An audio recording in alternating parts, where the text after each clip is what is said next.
Welcome back to another episode. Welcome back. Welcome back. What is going on, man? Every time we go 2 or 3 days without going live, I definitely miss y'all. I really do. Let me try to turn my camera as better. So, welcome back, man. I missed y'all a lot.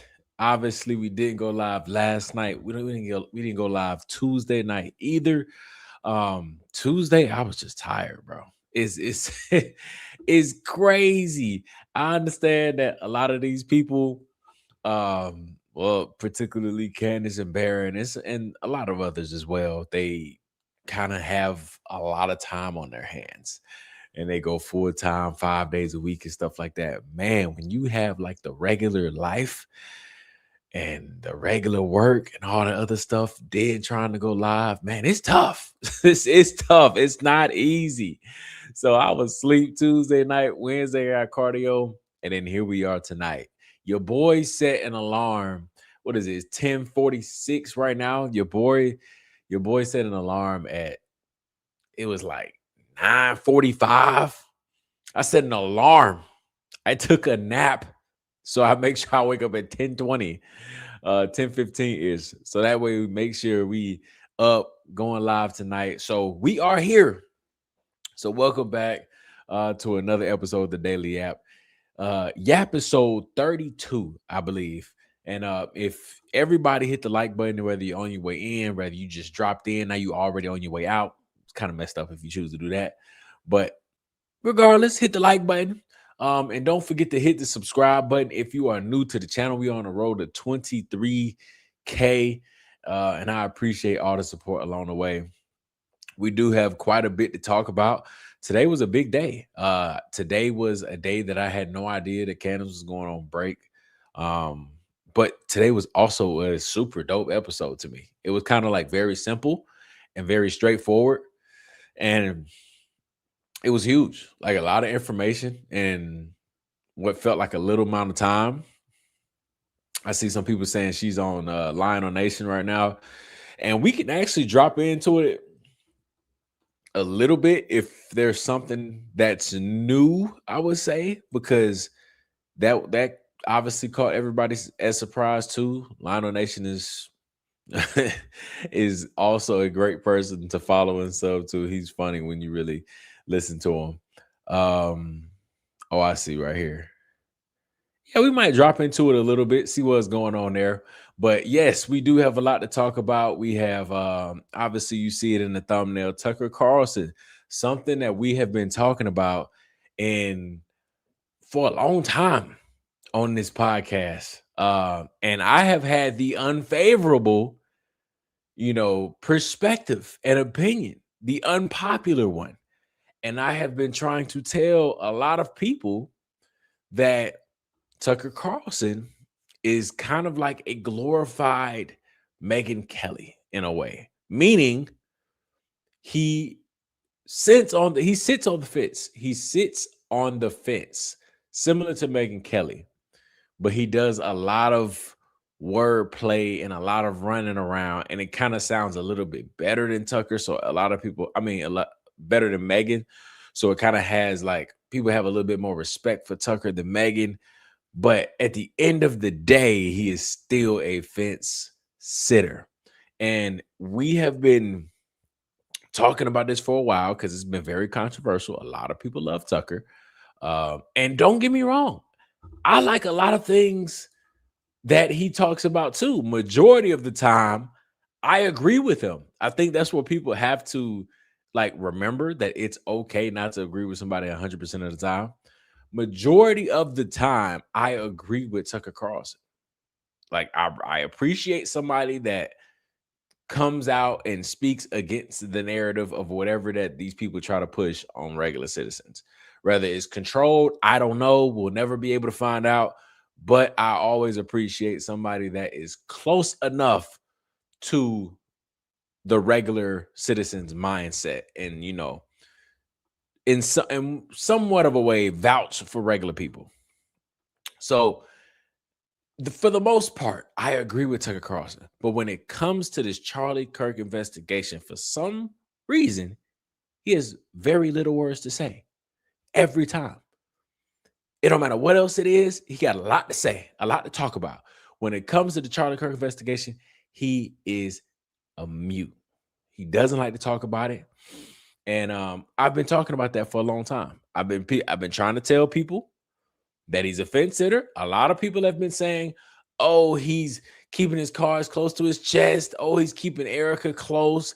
I kept on trying to tell everybody that's not the case. I promise you, he's just a fence sitter. You got to accept it. That's what it is. Accept exactly what he's doing as what it is. And that is a fence sitter. There's nothing else to it. So we're going to talk about that tonight because I've been waiting for it. Obviously, he confirmed, if you listen to his new interview he confirmed the dinner with the Kirks. The thing that Candace brought up of Erica being anti-Izzy right in front of Tucker's face and right in front of Charlie's face. And then now, obviously, everybody knows that she is a literal Shabbat Shalami. Tucker pretty much confirmed that that is true, that what Candace said. So we're going to listen to him tonight. Obviously, we're going to play some Candace Owens as well, because I thought her episode tonight was fire. Like I said, I love when it's like straight to the point and we just getting straight to it, name dropping. You know what I mean? Like, I love that. So we're going to get to her as well. And then I believe, we probably be able to tap into some of Lionel's video as well to see what Candace talked about after her show, which nobody expected. So we shall see. So there's no donkey of the day today. I guess I would tell y'all the people that came to mind that was on my mind a lot today, as far as donkey of the day, was the PBD podcast. I don't want to go through that again because they were donkey of the days. They were donkey of the day last episode, but I thought about them again today just because I could not believe. I might have to play them, to be honest, because I don't like talking about things and it's not on the screen. So they'll be my only donkey of the day. And I want to share my thoughts on that again because it truly just blows my mind. Every day that goes by in this Charlie Kirk investigation of these things that go on behind the scenes that kind of gives you a little bit of confirmation that nothing's gonna happen from all of this. Unfortunately, we'll know a lot, but unfortunately, nothing's going to happen. As much as we love to like talk about this, not in like it obviously is entertaining. Obviously, we're very into it, right? I think it's entertaining by default. But I think it's insane how the FBI and the authorities or whatever, they just sit back and they're just not even worried or show the slightest bit of concern into this Charlie Kirk investigation at all.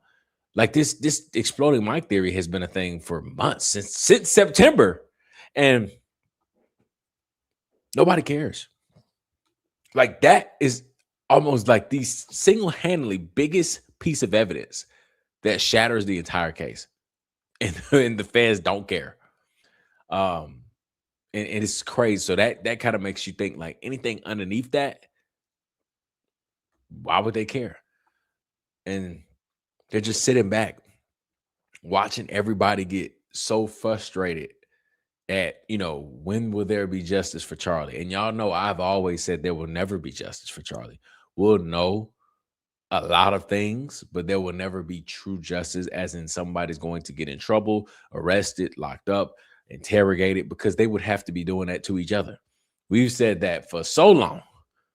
The FBI would have to be arresting the FBI. And it'd be so many people involved because so many people have lied along the way. So for the ones that may still be caught up in the emotions of hoping to find justice, I'm sorry to tell this to you, it won't happen.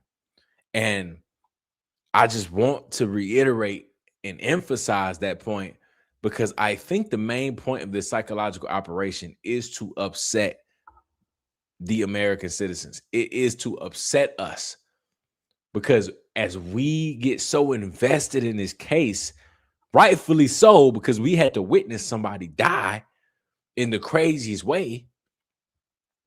But as we get so invested into this case, it truly upsets us.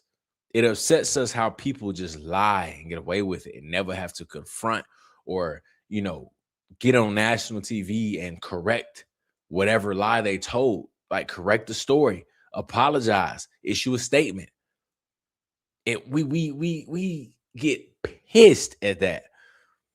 And we get pissed at all the other surrounding things going on in the Charlie Kirk investigation while the feds sit back and laugh because that's what they want. It's the same thing as the left and the right argument. They want us to be divided. They want us to just sit there and argue and be so mad while at the end of the day, left and right is on the same team. Left wing, right wing, same bird. We said that a lot on the show.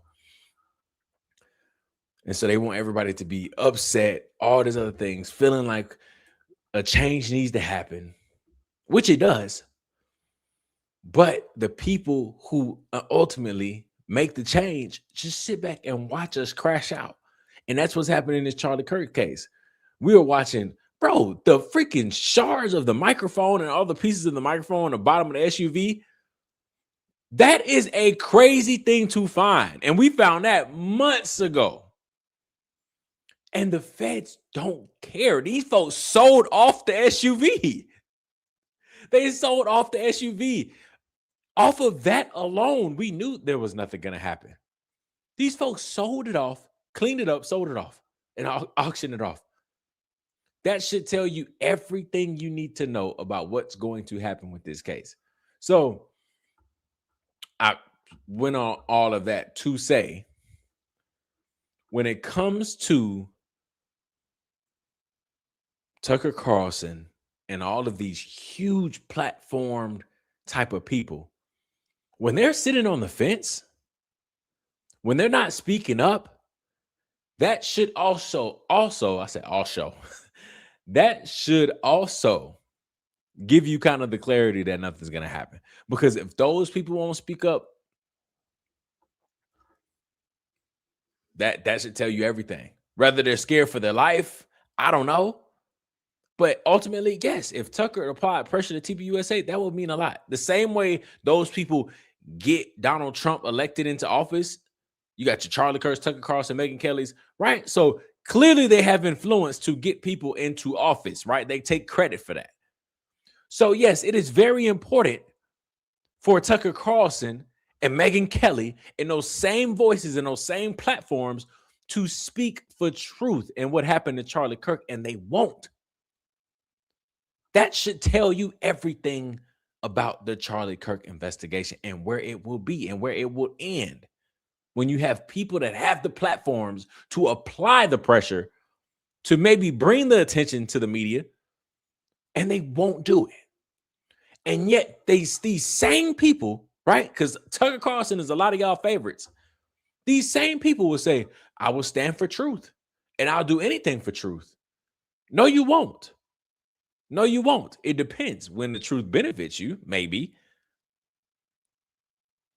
It's kind of popular to be anti-Izzy. It's not that scary anymore. So nobody's afraid to do that anymore. But now the new political talking point is Charlie Kirk. What side do you stand on?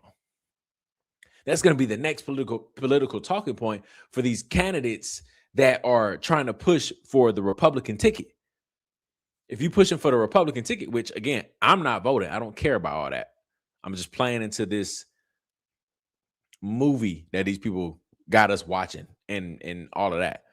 If you want to be the leader of the Republican ticket and be placed in the front of I am the Republican candidate running for president, you're going to have to push Fed slop. You can't go out there and say Charlie Kirk was betrayed by everybody and it was more than no. You're not going to make it. So now, that's why I say with Tucker Carlson, he's hitting that political conversation and talking points. He literally sounded like a political candidate when Jack Neal asked him these questions that we about to play. He beat around the bush. He never really talked about anything, but he didn't want to be too specific. So, circling all the way back, because anytime I go without going on live for like 2 days, I miss y'all so much. I get to yapping because I haven't yapped in 2 days. But I'm circling all the way back to the PBD podcast because they are a large platform. And when these large platforms speak on the Charlie Kirk investigation, that is a huge step forward in the right direction of seeking truth. Because we can do it, but we need those that apply a lot of pressure to the media. And the PBD podcast came out when the Aspen video first dropped, or the 5-second clip. Andrew Covett said they were trolling the trolls, all that other stuff. The PBD podcast first came out and said they applied pressure to Turning Point USA. They said that the video was fake. It was AI. But then a couple of days later, they issued an apology. To who? I guess the world. Or maybe the TPUSA, but in front of the world, which I think was a humiliation ritual. And I'm going to explain why I think it was a humiliation ritual after that. After I play this clip. And it won't be the whole thing. I just want to show the apology, which if y'all was in the last Yappisode, this is familiar to you, but I want to play it again for anybody that hasn't seen it yet. About a week ago, we showed a video where Vinny reacted to a video that was where Andrew Covett and his partner said, "We are trolling the trolls," and we thought it was a fake video. Folks from TPUSA, I won't give names, they reached out to me and they said, hey, that was a real video. That's actually what Charlie Kirk said. And I spoke to the gentleman who set up his estate planning, Doug, who I mentioned him before. Doug. Does anybody recall the name Doug affiliated with Turning Point? If not, that is perfectly fine. Look no further. I am about to pull him up. That way I can just provide context about who he's talking about. Doug DeGroot. He is on the board of Turning Point USA. You can see him right here. I'm trying to highlight his name. You can see him right here. So keep in mind, as he's going into this apology, keep in mind how many times, or if they say at all, that Turning Point USA showed them the video, which is why they're apologizing. Just keep in mind if you ever hear that. Versus, I talked to Doug DeGroot, somebody that's on the board of TPUSA. And, you know, he says, Pat, this is what he wanted. He wanted Erica to run the organization afterwards. And the controversy was over this video. And the video I'm going to come to because you guys had a 45-minute call. Go ahead, guys. Skipping this because we already know what this is. The most important relationship in your... I don't know. Copyright, folks. Okay. Listen to this part.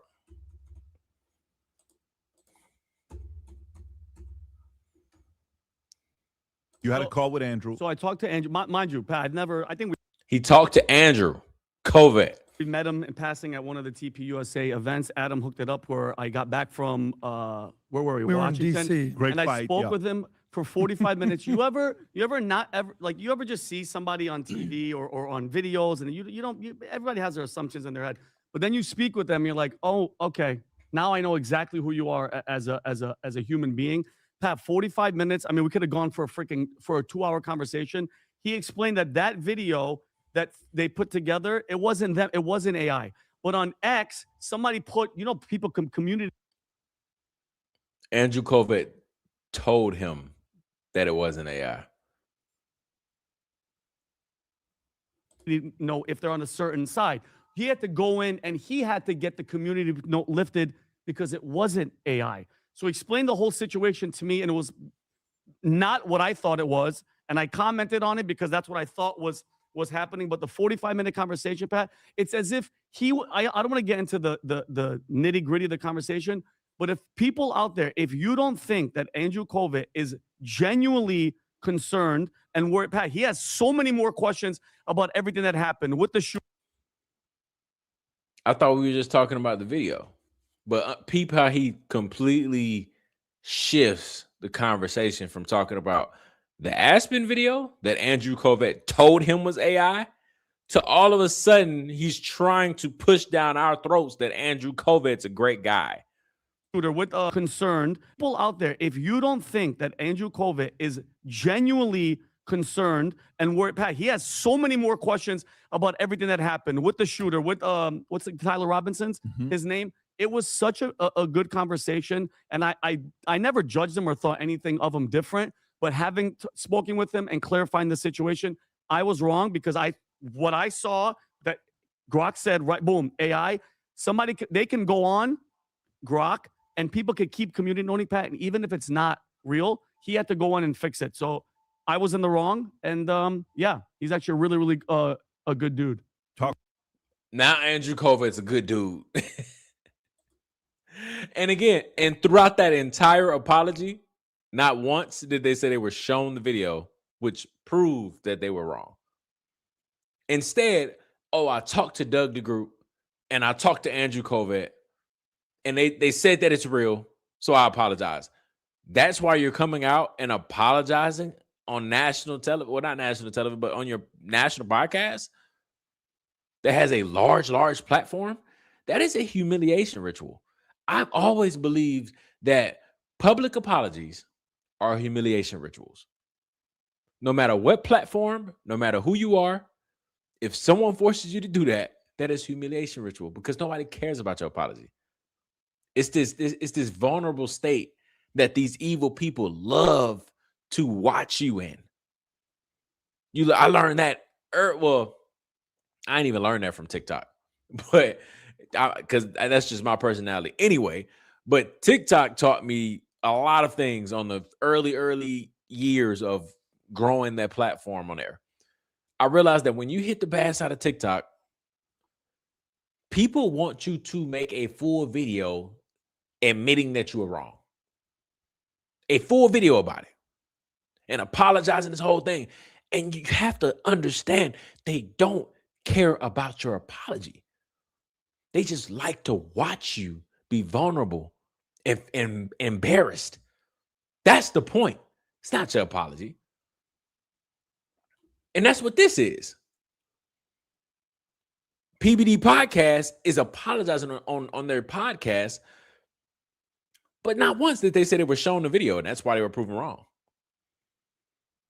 Not once. So now I'm like, Vinny, all these people there, I'm like, it still could be AI. Just because Andrew Kovic said it's real doesn't mean it's real. But this brought a lot of concerns to me because I think once I saw this public apology, I said, Turning Point USA is no longer like, it's business, but follow me. It's not a regular organization anymore. Now, somebody, I seen the whatever it's called, like a phrase, somebody called it TPUSA or something like that. Where now, if you criticize Turning Point USA and you have a large platform, now you have to come out and apologize as if you said something that was anti-Semitic or something. Because you know they love that. They love to you got to issue a public apology. You have to issue a statement. You have to do all these things if you hurt them folks' feelings over there in the Middle East. If they feel like you hurt their feelings, you didn't even have to have the intentions of that. If they feel hurt, you have to issue an apology. That's what's going on with TPUSA. Because how you sit here, how you gonna tell me that they made PBD Podcast apologize, but not once has TPUSA ever apologized for a single verified lie in the last however many months it's been since September? They have not came out and apologized once. when they were verifiably caught in a lie. They never came out and corrected the record, issued a statement. Andrew Colvett and Erica Kirk lied about the surgeon. Nobody's ever came out and clarified that. You know how big of a lie that is? You told the whole world that the surgeon said these words. And you told the whole world that the bullet was found just beneath the skin. And that wasn't true. And that wasn't even us conspiracy theorists saying it wasn't. We didn't believe that, obviously. But the autopsy that they've revealed so far disproves that. Because they're talking about always a couple of fragments. What happened to the bullet was found just beneath the skin? But they don't have to come out and apologize, correct the record. They don't have to do any of that. But you got PBD Podcast coming out here and apologizing. I would have told them to go F theyself. Prove to me that it's not AI. Then I'll issue an apology. Prove it. Show me. Because you showed 5 seconds and then you went on your podcast the next day and said I was trolling the trolls. So why would I apologize when you admitted that you was trolling the trolls? What does that mean? How about you make a video explaining what trolling the trolls mean? And then get the freak off of my phone, out of my building, whatever happened. Because clearly the black trucks pulled up to the PBD Podcast and they said, y'all better make a statement right now. And they did. So now you have to wonder, if you love PBD Podcast, can you trust them anymore? If you love them. I never listen to these people. But if you do, now you have to wonder, do you trust them? Because look how quick they flipped. And so, yeah, I mean, that's just what it is. They apologize. I think that was donkey today because that exposed them for who they are. And I just couldn't believe it. I would have said for sure if I was, I'm not them, but I would have been said, bro, if y'all haven't apologized once about anything, go screw yourself. I'm not apologizing about nothing. Prove to me that it's fake or that it's a real video. Then I'll apologize. But I think they are for sure donkey today because that was just absolutely ridiculous. Let's move on really quick to Tucker Carlson. This won't be crazy long. I can't even take that back because I might get the yapping. I missed y'all way too much. Way too much. This might be I got my little, you know what I mean, my stuff up in there, and then I got my Gatorade and water. So this is gonna be a content first type of night, type of Yappisode, and then the Yap community will be at the end. Usually I try to keep up with it. Sometimes every night kind of varies.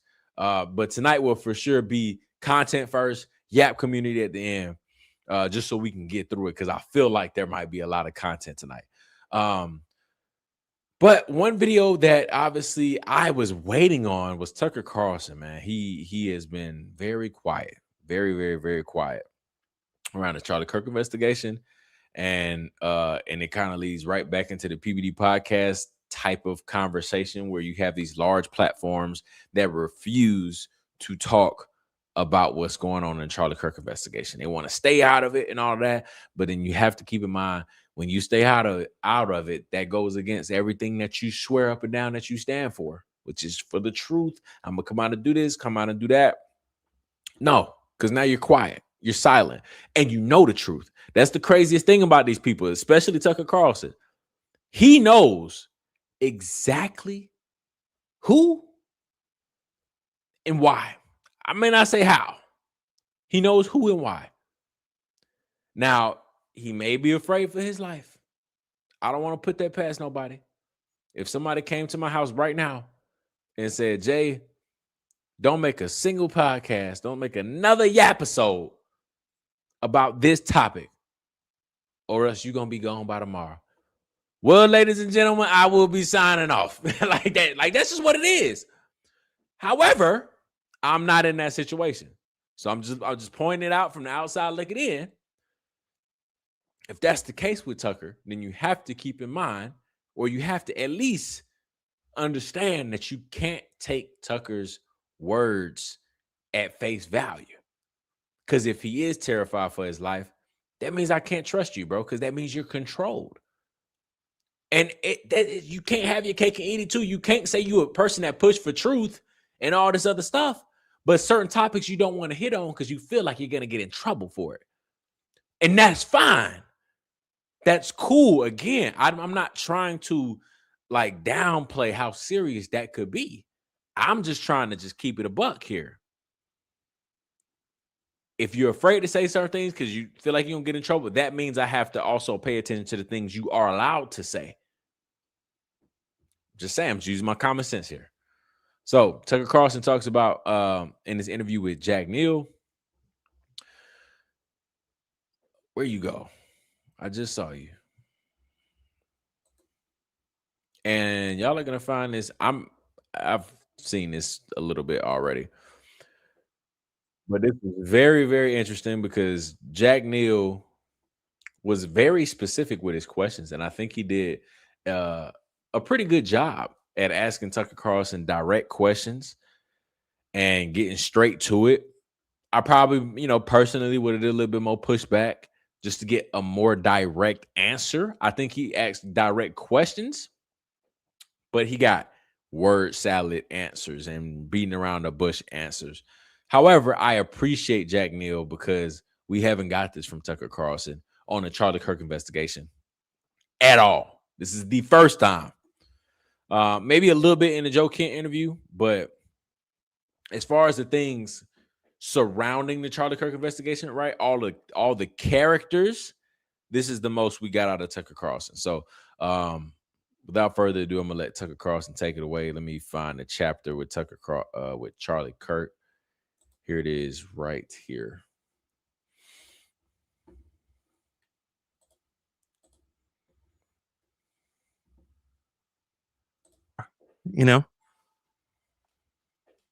Candace made a video about you yesterday. Made a video about me? It was about a dinner that you'd had with Charlie and Erica Kirk. But on that topic, I wanted to ask, what was your last conversation with Charlie Kirk? That was a great question because instead of telling Tucker what Candace talked about, he just threw out there, Candace made a video about you. And then he just asked Tucker, how was his last conversation with Charlie Kirk? Just to see if it ties together on his own without lead. This is real questions right here. This is a real interview. Not that BS Fox News stuff that they be doing with Andrew Kovac and Erica Kirk, where they ask the question and then low-key answer it and then just want Erica and Andrew Kovac to agree with it. This was a great question. And I also want you to pay attention to the details in which Tucker Carlson gets into without Jack Neal even questioning that. Last conversation with Charlie Kirk. I don't remember, and I've never gone back. I got sucked into some lawsuits, and so I put my text on auto delete, which I never should have done. Fox entrapped me in a lawsuit that I wasn't even in, whatever. It's such a boring story, but the result of it was I've always saved everything because I've been a journalist my whole life, so I save things. But I put my text on auto delete. I've since, changed that, but I don't have, by the time I checked, they were all gone. So I don't know when I last, I texted him a lot. And so I don't remember, but, he was here in this room the summer he was killed on September 10th. And he was here not that long before. I mean, there was a lot of drama about me speaking at the Turning Point event in December. Not for me, I was happy to, but there was so much pushback against that I had many conversations with him about it, and they were all basically along the lines of this. I said, oh man, this is awful for you. I don't care, by the way. I talk enough. No, I insist. I'm not giving into this. All the neocons, all the agents of Israel were pushing him really hard to cancel me. Trump is just getting elected against cancel culture, and all of a sudden, Josh Hammer and that weird weekend host on Fox are like determining who's allowed to speak in public. And the whole thing was so crazy. I couldn't hardly believe it was happening. It was just a foretaste of what we're going through now. But anyway, whatever. The point is, I talked to him a lot about it. And I was always like, dude, I do not need to do this.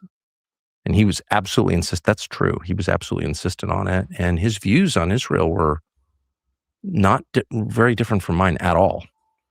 See, and I said that before about how he gets into this topic because it's almost like he knew what the video was that Candace made. Because he didn't act Jack, I'm sorry, what's his name? Yeah, Jack Neal. Jack Neal didn't say nothing about neocon, all that other stuff. He just said what happened in the last dinner, what was said, whatever. So it's almost like either Tucker Carlson somewhat has an idea of what Candace has said, or it could have just been heavy on his heart and it could have just been an obvious thing because it's related to his death. Who knows? But that was just a thought that came to my mind, is that I was like, you already jumping into it. And Jack Neal didn't even say much yet. And it made me, the reason I'm bringing it up is because I think Tucker puts off as if he doesn't know what's going on. And it may not be everything that's going on, but he has an idea, a general idea. So there's, of course, a big effort to, very different from mine at all. So there's not very different from mine at all. So there's, of course, a big effort to lie about that. But it is a lie. Because I talked about him a lot. And so anyone who's telling you that he was a blind supporter of Israel is lying, or didn't talk to him. But I did. I talked to him a lot about this topic. So so that would be Blake Neff, Andrew Kovac, somewhat Erica. Yeah, I mean, but I did. A blind supporter of Israel is lying, or didn't talk to him. But I did. I talked to him a lot about this topic. So why would someone say that? I don't know. I haven't really weighed in on the Turning Point thing. I've always I've known Erica. Where's my counter?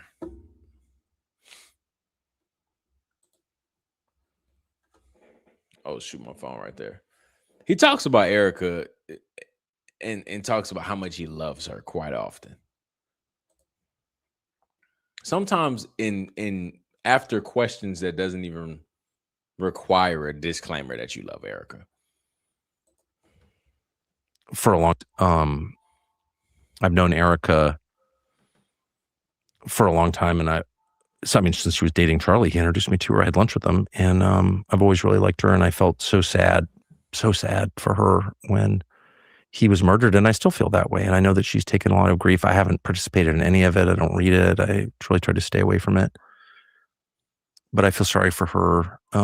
But there were people there who I know well at Turning Point who all of a sudden found themselves in positions that they didn't sign up for, they weren't hired for, and they weren't suited for. And they've been under enormous pressure, and they've done a really bad job. I don't know what to say. I feel sorry for them because they didn't sign up for it, actually. Charlie got murdered, so they're doing their best, and they're not suited for it at all. And they're under all this pressure, and I think they've made some bad decisions, and, not supporting Massey, not demanding that Trump end this war. Those are major failures. Like, Charlie was aggressively anti-neocon. He said it a lot. And see, again, that means Tucker is aware of Turning Point USA's activity.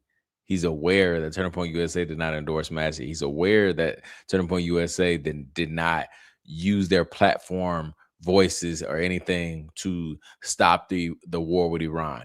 He's aware of what's going on. Again, it might not be everything, but he has a general idea to be able to speak on it like this. So he's not oblivious, which is sometimes I think he plays that role of, I just don't know what's going on. I'm just staying out of it. But like, Charlie was aggressively anti-neocon. He said it a lot. He couldn't have been clearer about that. And so, I think for the sake of his memory and consistency, and also just decency and the country, they should have continued with that posture, but they didn't. And I know they're under tons of pressure and all these creepy donors, who are like care about Israel more than the United States. Okay, well, life is hard, and you want the job, you want the salary, you get in there and do what's right. I don't have as much sympathy, even though I have sympathy for them personally. Like, these are people I like a lot and have not criticized, don't plan to criticize, but it makes me sad. I don't plan to criticize.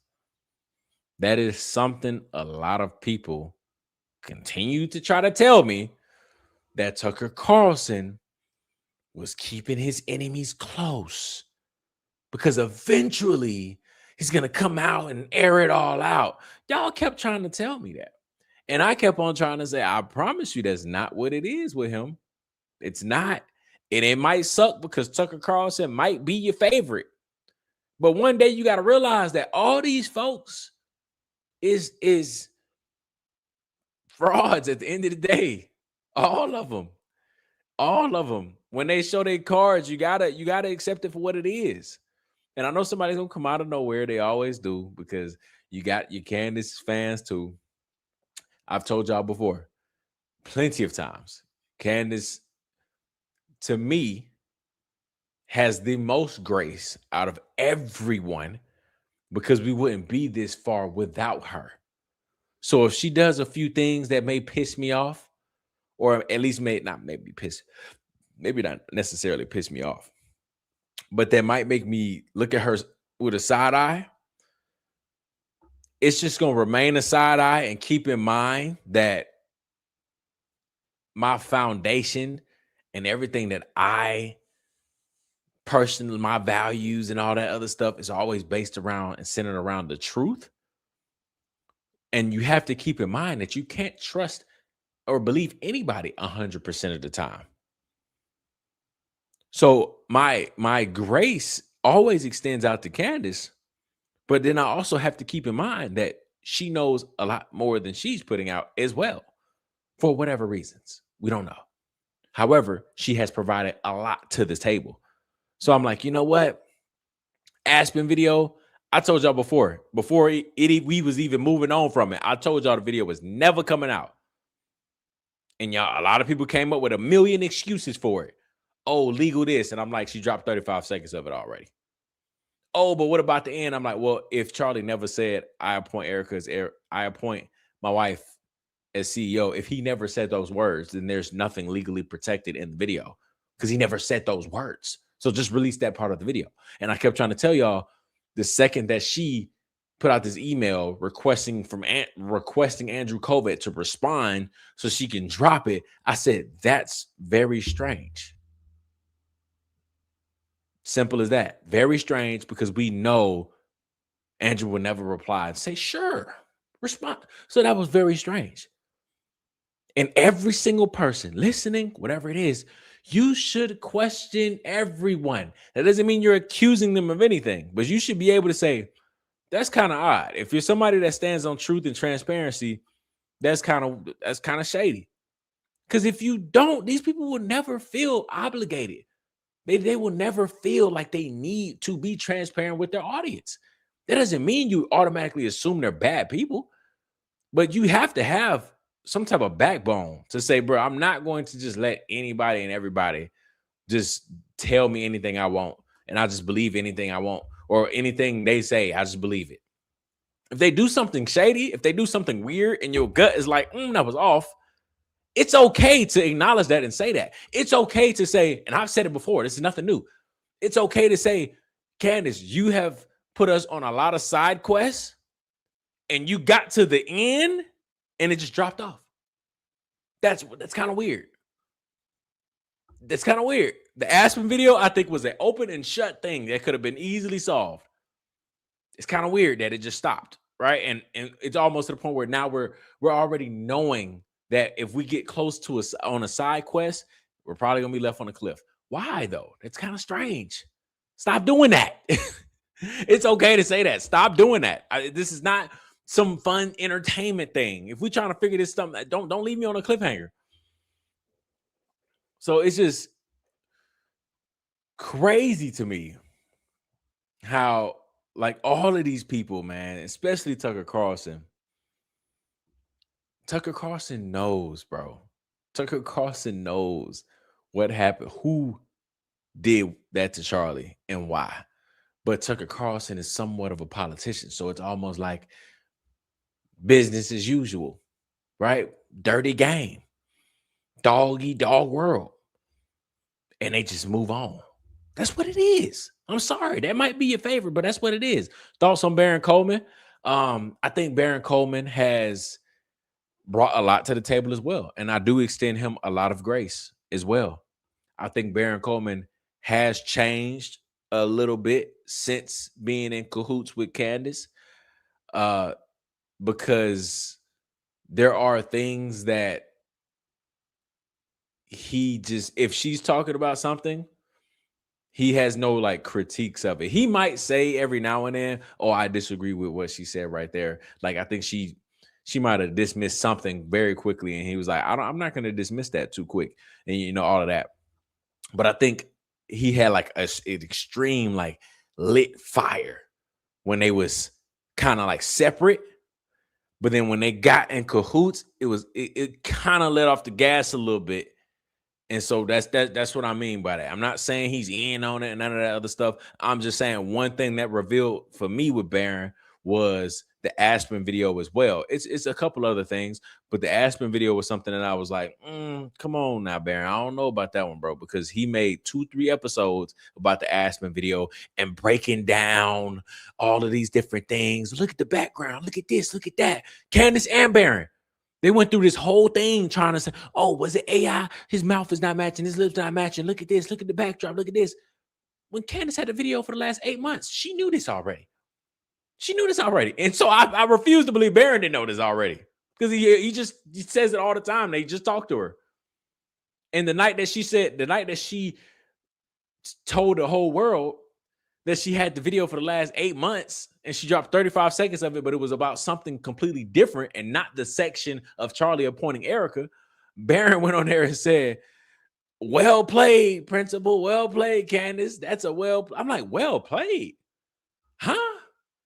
How does that not make you just, you know what I mean?" So it's things like that I was just like, that's a little odd, bro. Like, you know what I mean? But again, I do extend my grace to Baron and Candace because they have brought a lot to the table. We wouldn't be nowhere near where we are right now without them. However, it's don't be afraid to question everybody and just try to figure out like what's going on with all that. But thank you for asking me that, though. So that's how I feel. Criticized, but it makes me sad. So that's how I feel. I don't want to ask about Candace's video. I think you've implied it from what you've said, but Charlie was very anti-neocon. I just want to be clear. Very. See, he knows. He knows what Candace is talking about. He knows what Jack is talking about. Jack hasn't said a word yet about what Candace said. And Tucker is answering it. And Charlie was asked about Candace's video. I think you've implied it from what you've said, but Charlie was very anti-neocon. I just want to be clear. Very. And anyone who says he wasn't either didn't know him or talked to him or is lying. It's like literally that simple. And would you suspect that his wife had very differing viewpoints? Look, there you go. There you go. She's taken so much heat, and I have said that wasn't the question, Tucker. That wasn't the question. Let's try this again. Viewpoints?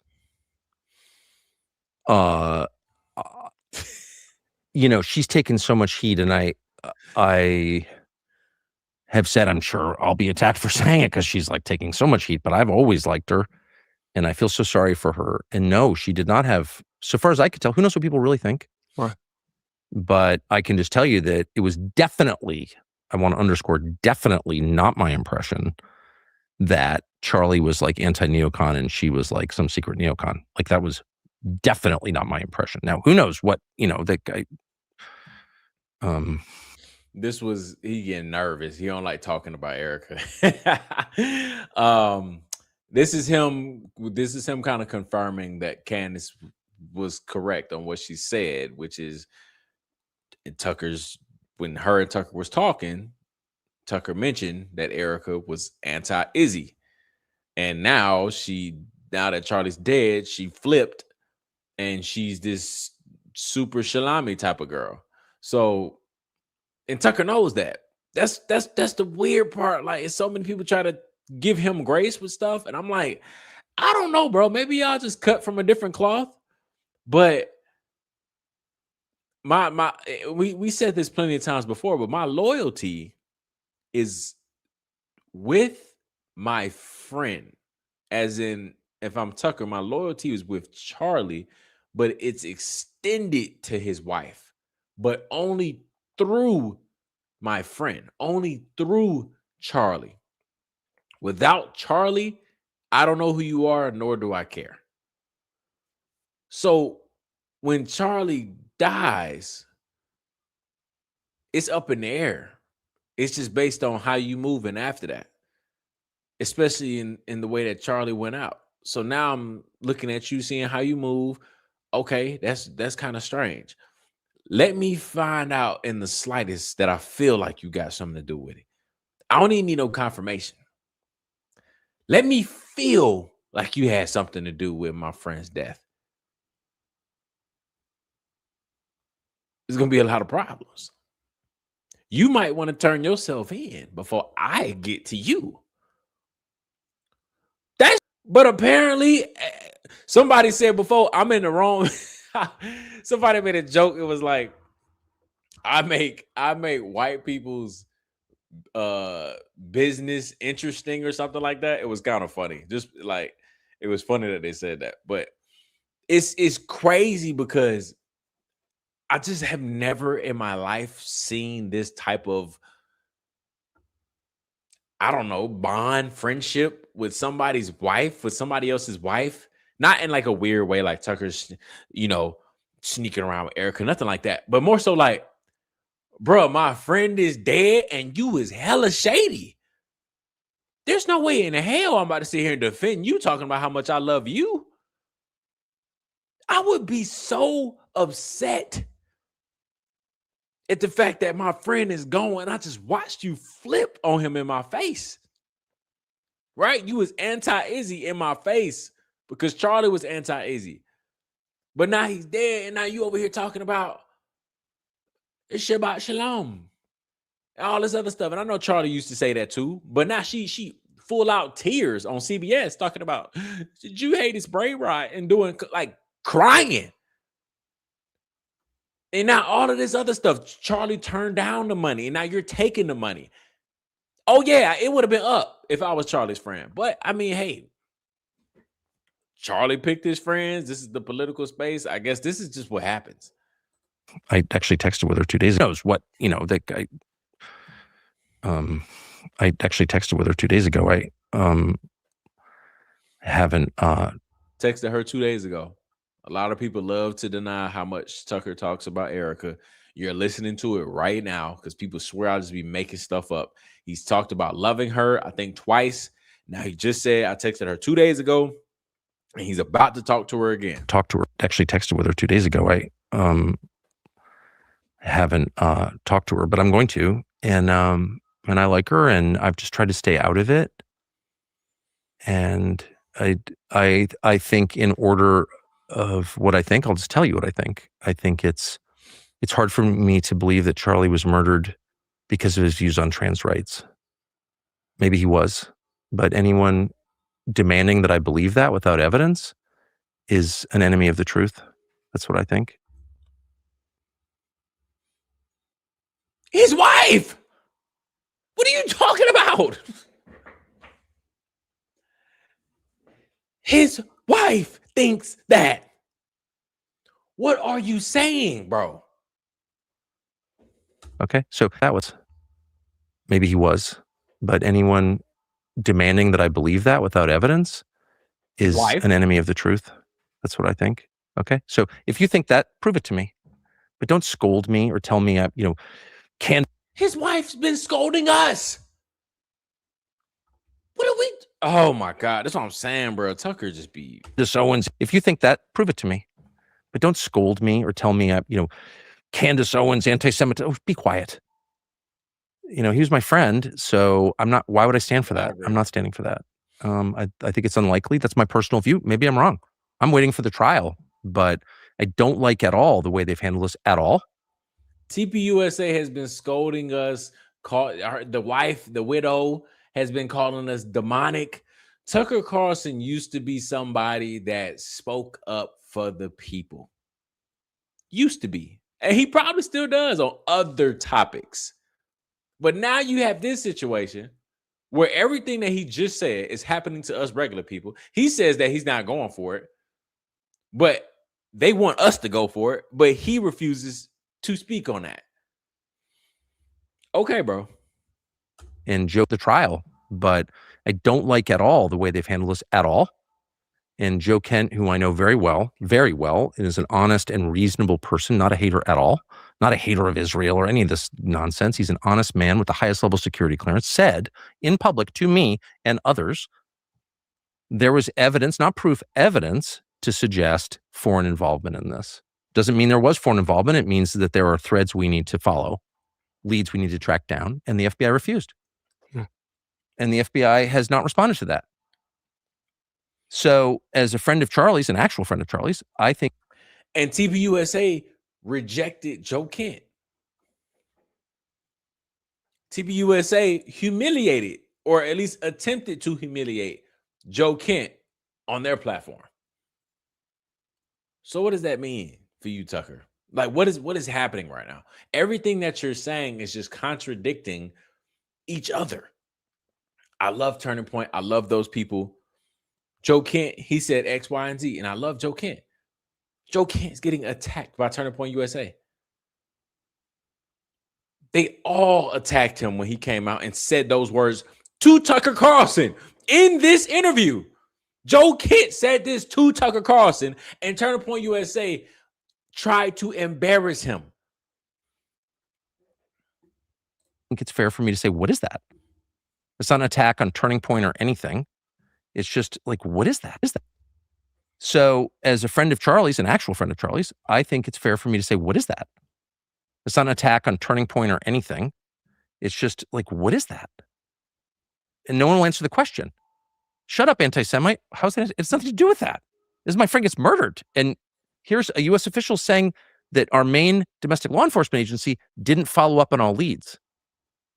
So is that part of a conspiracy? I have no idea, but it's negligent at best. Blake actually called you that, Tucker. He said that before. Anybody that thinks that Izzy has something to do with Charlie Kirk, you are anti-Semite. You put Blake Neff on with Charlie Kirk. Blake Neff just called you a liar like 3 days ago.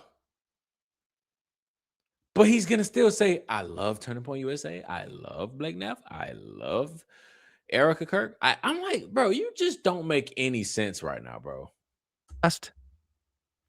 And I'm just amazed by, maybe I shouldn't be amazed, but it's like people just square off into their camps. You see this in our politics too.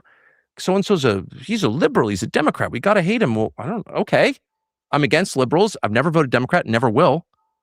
I don't think, but maybe he's saying something true. Maybe we should just assess what people. Let me fact check this right quick. I just want to see how honest Tucker Carlson is as a person. Has Tucker Carlson ever been a Democrat?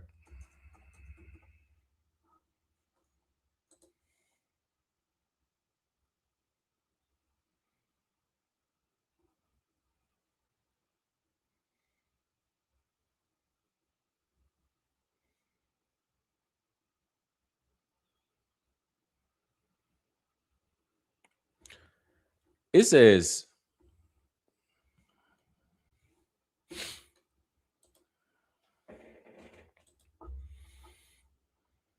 oh, shoot. I knocked my camera. Hold up. Oh, shoot. I knocked my camera off.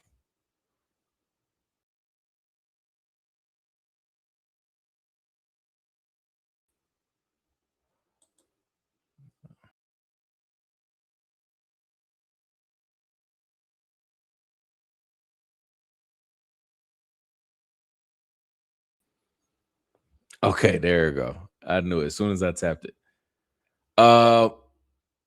It says Tucker Carlson was a Democrat from 2006 to 2020. I don't know if that's true or not. I don't know. I just want to see if he's being honest about never being a Democrat and never voting for Democrat.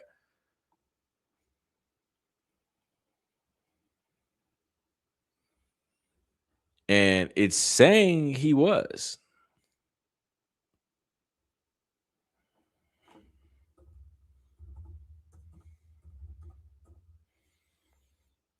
Bro, it's literally in his bio.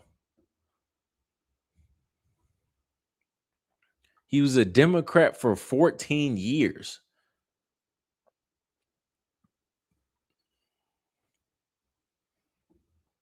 So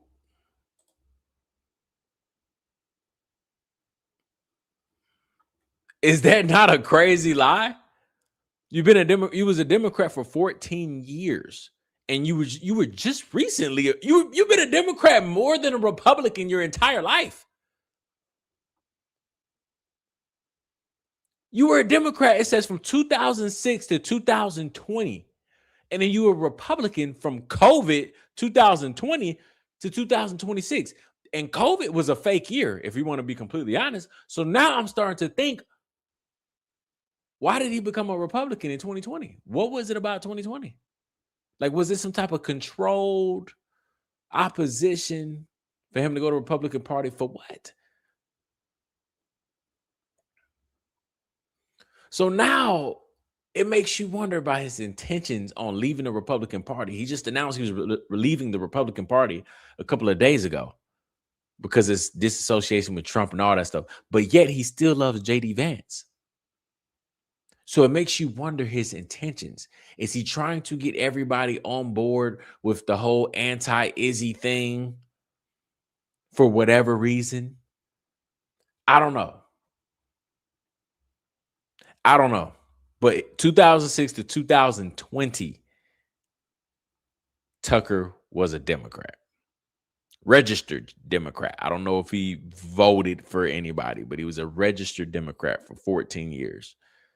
But he just said in this interview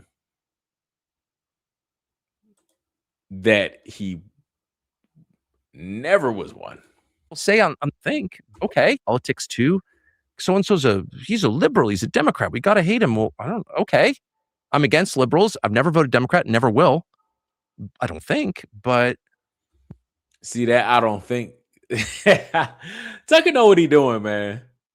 Tucker knows what he's doing by saying, oh, I don't think. So then when somebody finds it, oh, I just forgot. Yeah, 14 years, bro. You've been a Democrat more than you have been a Republican. We all know that he happened to just not know that his father was CIA, right? That story came out too. See, the more I'm starting to talk about Tucker Carlson, he said he didn't vote Democrat. Yeah, and that's what I said. He was a registered Democrat. We don't know if he truly voted. However, he was a Democrat for 14 years. So I'm going to say that he could have voted at least once. I don't know. But I'm just going to guess that at least one time he probably voted, which would still go against what he's saying right now. Maybe he's saying something. But Tucker Carlson, the more I'm listening to him right now, the more I'm getting into this, it's starting to really hit me that he might be a full-blown Fed. He might be. Because that's a crazy lie to say right there. True. Democrat never will. I don't think, but maybe he's saying something true. Maybe we should just assess what people say on the basis of whether it seems right or not. And if they raise a valid question, let's get an answer to it. And this is immediately devolved into this. I see some of the comments at the end said you don't think that information is accurate. Do you think they got all of it wrong? I mean, I don't even care if it's like, let's just say it's not 14 years. Could it have been like at least 2? And that's not really the point of everything. I'm just hitting on the fact that he said I never voted Democrat. When I'm like, okay, well, your bio says otherwise. Like fight between two people. Well, okay, it's bigger than that. I mean, I literally had someone text me who I know very well, scolding me, like yelling at me in a text, like, you said something nice about Candace Owens. Well, I love Candace Owens. She's like a friend of mine. I haven't followed all of this. Like, I have no idea, right? I don't know the details, and I'm not going to be scolded into following it. I don't want to. It's upsetting to me. I don't want to. I just want someone. But anyway, the point is, like, and see that there's another thing. He is saying again that he doesn't want to look into everything that's going on. He doesn't care. He doesn't want to. So I'm just trying to get into everybody's mind. In my opinion, hopefully my unpopular opinion becomes a popular one, that Tucker Carlson is not keeping Erica close as keep your enemies closer, getting intel, giving it to Candace, or getting intel and then coming out in the future. Tucker Carlson he's not built to be the villain when it's not popular. It's easy to be a popular villain, right? A lot of people are anti-Izzy now. That's popular. That's not that crazy. But it's not popular to go against the Fed slop, to go against all of that as a large platform. It's not popular. Nobody wants to be Candace Owens. That's why I give my props and my hat goes off to her for being somebody that has a large platform speaking out against it. But he doesn't want to be a villain. So y'all got to get out of this whole, he is just collecting information from Erica. And no, he's not, bro. He doesn't want to know. I understand the perspective of some people that are like, he just doesn't want to believe that Erica's a bad person. I believe that, to be honest. I think he knows a lot more. However, I think he is avoiding all of that because he just doesn't want to, I don't know. He's older. He's an older person. But in reality, it's like, Charlie's dead, bro. You need to know absolutely the same way you want to do all your investigations on Bibi Netanyahu and do a whole documentary about it. How about you figure out what happened to Charlie Kirk, your friend that you said you know very well, greatly? How about you look into what happened to him and figure out every single person around him? Imagine if Tucker and Candace was together and the information they would have been able to collect together, the research they would have been able to pull together. Tucker has the ability to do that. He made an entire documentary on the prime minister of Izzy. So he could if he wanted to. All it would take is a day for him to find out that his best friend is, I love Erica so much. He would find out in a day that she's in the Einstein orbit. And well, Tucker, let's think about it like this, bro. If you found out that Erica was in the Einstein orbit, would you still like her? Because if the answer is yes, you, sir, are a weirdo. You, sir, are a liar that's in your content. You contradict everything that you swear up and down that you stand for. You already doing that now by staying silent. But again, that's a whole nother story. Because he could be being threatened and all that other stuff. But if he were to do a lick of research and then he just chose to just refuse to believe it and still just love Erica, no, bro, you're a weirdo. You have turned into a pedo protector. You have turned into one of those people.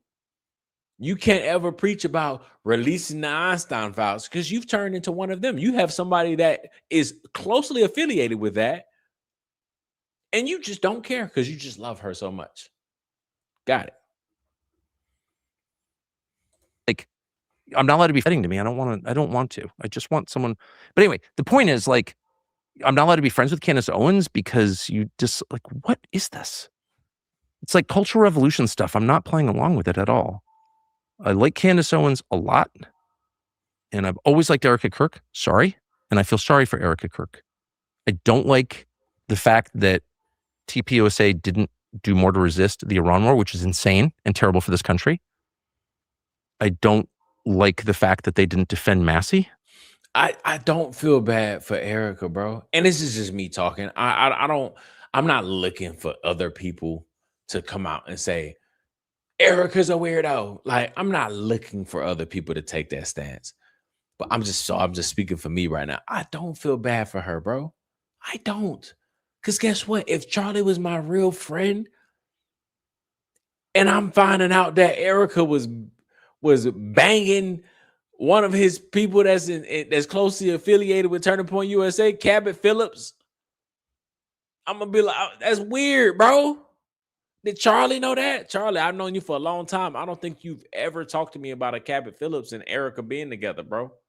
So if I would have found out after the fact, after he's dead, the way Charlie, bro, it broke my heart when Charlie spoke on Erica being in China. It broke my heart, bro. It did. It really did. Because we all been there, or we know somebody that's been there, where they're just completely delusional on their significant other, girlfriend, boyfriend, whatever it is. And when Charlie was like, yeah, my wife lived in China. My wife lived in China doing humanitarian work. And now we know that your wife was in China. I don't want to be too explicit or disrespectful, but your wife was in China with a ball player doing all types of things. I don't think Charlie knew she was. Yeah, I'm gonna let y'all say it because I've been going in tonight. What I wanted to say was she was in China getting put through a mattress, but I didn't say it. I just said my thoughts, but I never really said it though, for real. But that's what I felt bad for Charlie because he said my wife was in China doing humanitarian work, and I was like, that's tough. No, she wasn't. So yeah, if Tucker paid attention to any of that, I would be fuming if I found that out about Erica and Charlie's dad. I'm like, bro, Charlie spoke so highly of you. He said you was doing this in China and you was getting did in China by a hooper. You was living over there because of him. You was doing that. You and Cabot Phillips was doing that. And you, no.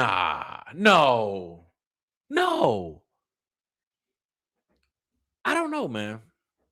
A friend to all is a friend to none, bro. A friend to all is a friend to none. If you're a friend to everyone, you're a friend to no one. And that's where Tucker sits right now. And I don't think the FBI don't more to resist the Iran war, which is insane and terrible for this country. I don't like the fact that they didn't defend Massey. And I don't think the FBI is doing an adequate job investigating this murder. Those are the things that I believe. And maybe they contradict each other. I don't know, but that's what I think. You'd also said, yes, they do contradict each other. They do a lot. They literally don't go together at all. But they didn't investigate Trump's last assassination. Then they're gonna go into something else. So yeah, this was just a perfect video for exactly how I feel about Tucker happening right before our eyes. And that is Tucker fence sitting, just like that's tough. That's tough. That's pretty funny. She was playing ball, humanitarian or human hoeing. Oh my gosh. Yeah. I mean, I feel bad, bro, because we all been you know what I mean? It's happened, man, where folks just don't know who their real significant other is. And it's a terrible, terrible, terrible feeling, terrible thing to go through, terrible thing to witness somebody else go through. But Tucker is a fence sitter, bro. He's a fence sitter just like Megyn Kelly. But it's so hard for this investigation to push forward when we don't have the voices, right? We don't have the voices like somebody being Charlie's best friend.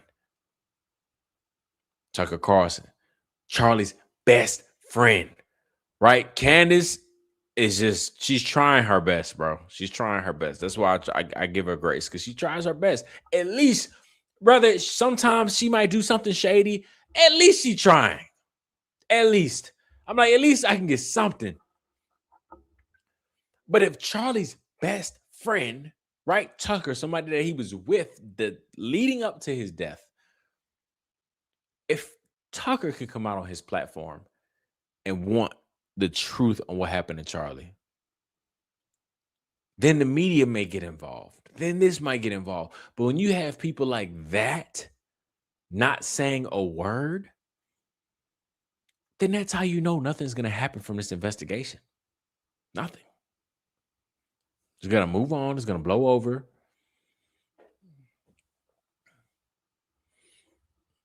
And if you want to be completely honest, all you can do is say, well, Tucker, did you do enough? Did you do enough? Because Tyler Robinson is more than likely going to be found guilty, or he's not even going to make it to trial. He ain't getting off. Y'all can get that out y'all head right now. He's not getting off. If he gets off, he's not. But if he got off, that would he would be in so much danger, because now they have to get somebody locked up for what happened to Charlie Kirk. They're not going to let him get off and then they don't got a backup plan. So that's why I say he's not getting out. But how long are you going to wait, Tucker? You waiting for the trial? Okay, you can wait for trial, but he's going to be found guilty, and then what? Then are you going to go start making your documentary now that Tyler Robinson's found guilty, and now you're going to start doing this, that, and the third, when you could have used your voice and at least potentially prevent that ultimate verdict? I don't know, man. I don't know. Y'all know where I stand on Tucker. I felt like that. Not for a long time, because I told y'all already that I typically love Tucker. I've typically loved what he stood for, his perspective lately. But when it comes to this Charlie Kirk investigation, I side-eye, because he has a lot to talk about on every other topic. He does a lot of research on every other topic. But when it comes to CK investigation, he just knows. So then it makes me wonder, well, if you know, then that's the confirmation that we need, that nothing's going to happen from this, unfortunately, because he feels so bad for Erica. He would never flip on Erica. Get that out y'all head. He's never going to flip on Erica. He's not giving information to Candace and all that other stuff. Tucker don't like to be the villain like that, bro. He too old for that. He not trying to do that. But yeah, that was crazy. I needed that video. Let's hit on there's something on Candace's video I think I wanted to look at before I kind of see what she talked about with Lionel Nation. I might have to find it, so bear with me. We might have to find it together. And she got her chapters up now. Perfect.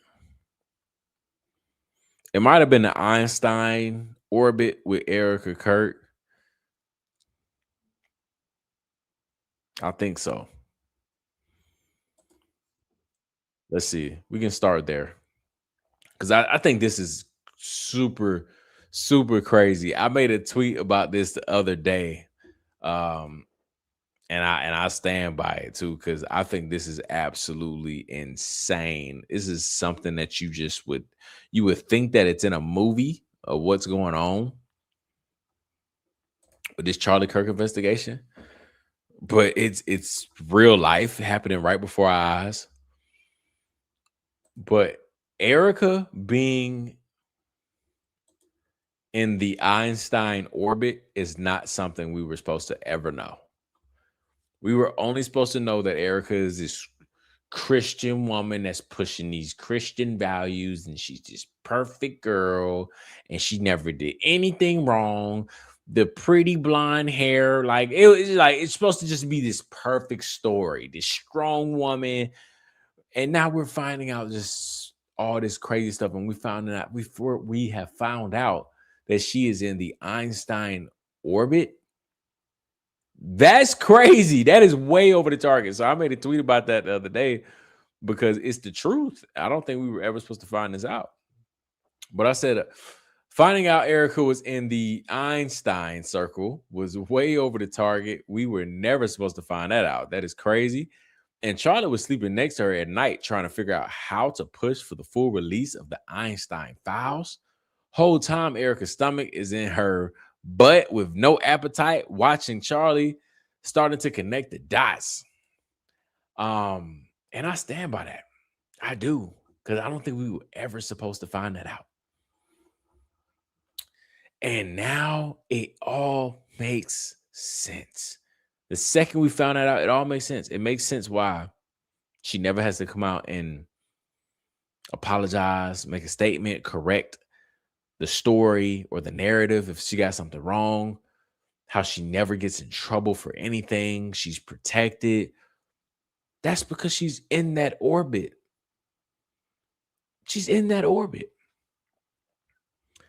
And I mean, you know, we can speculate all day long about if Charlie knew or not.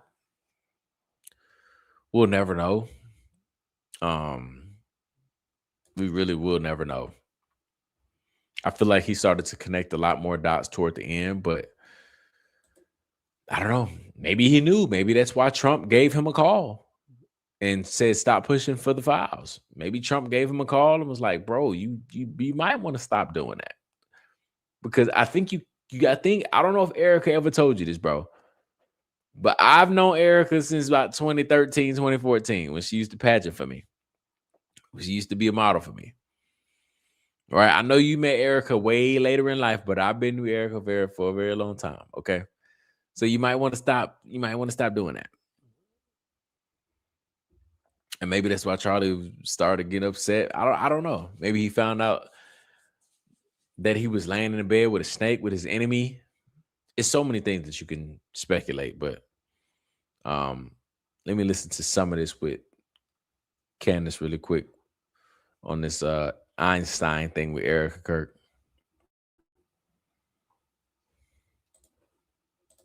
Now, where should we begin?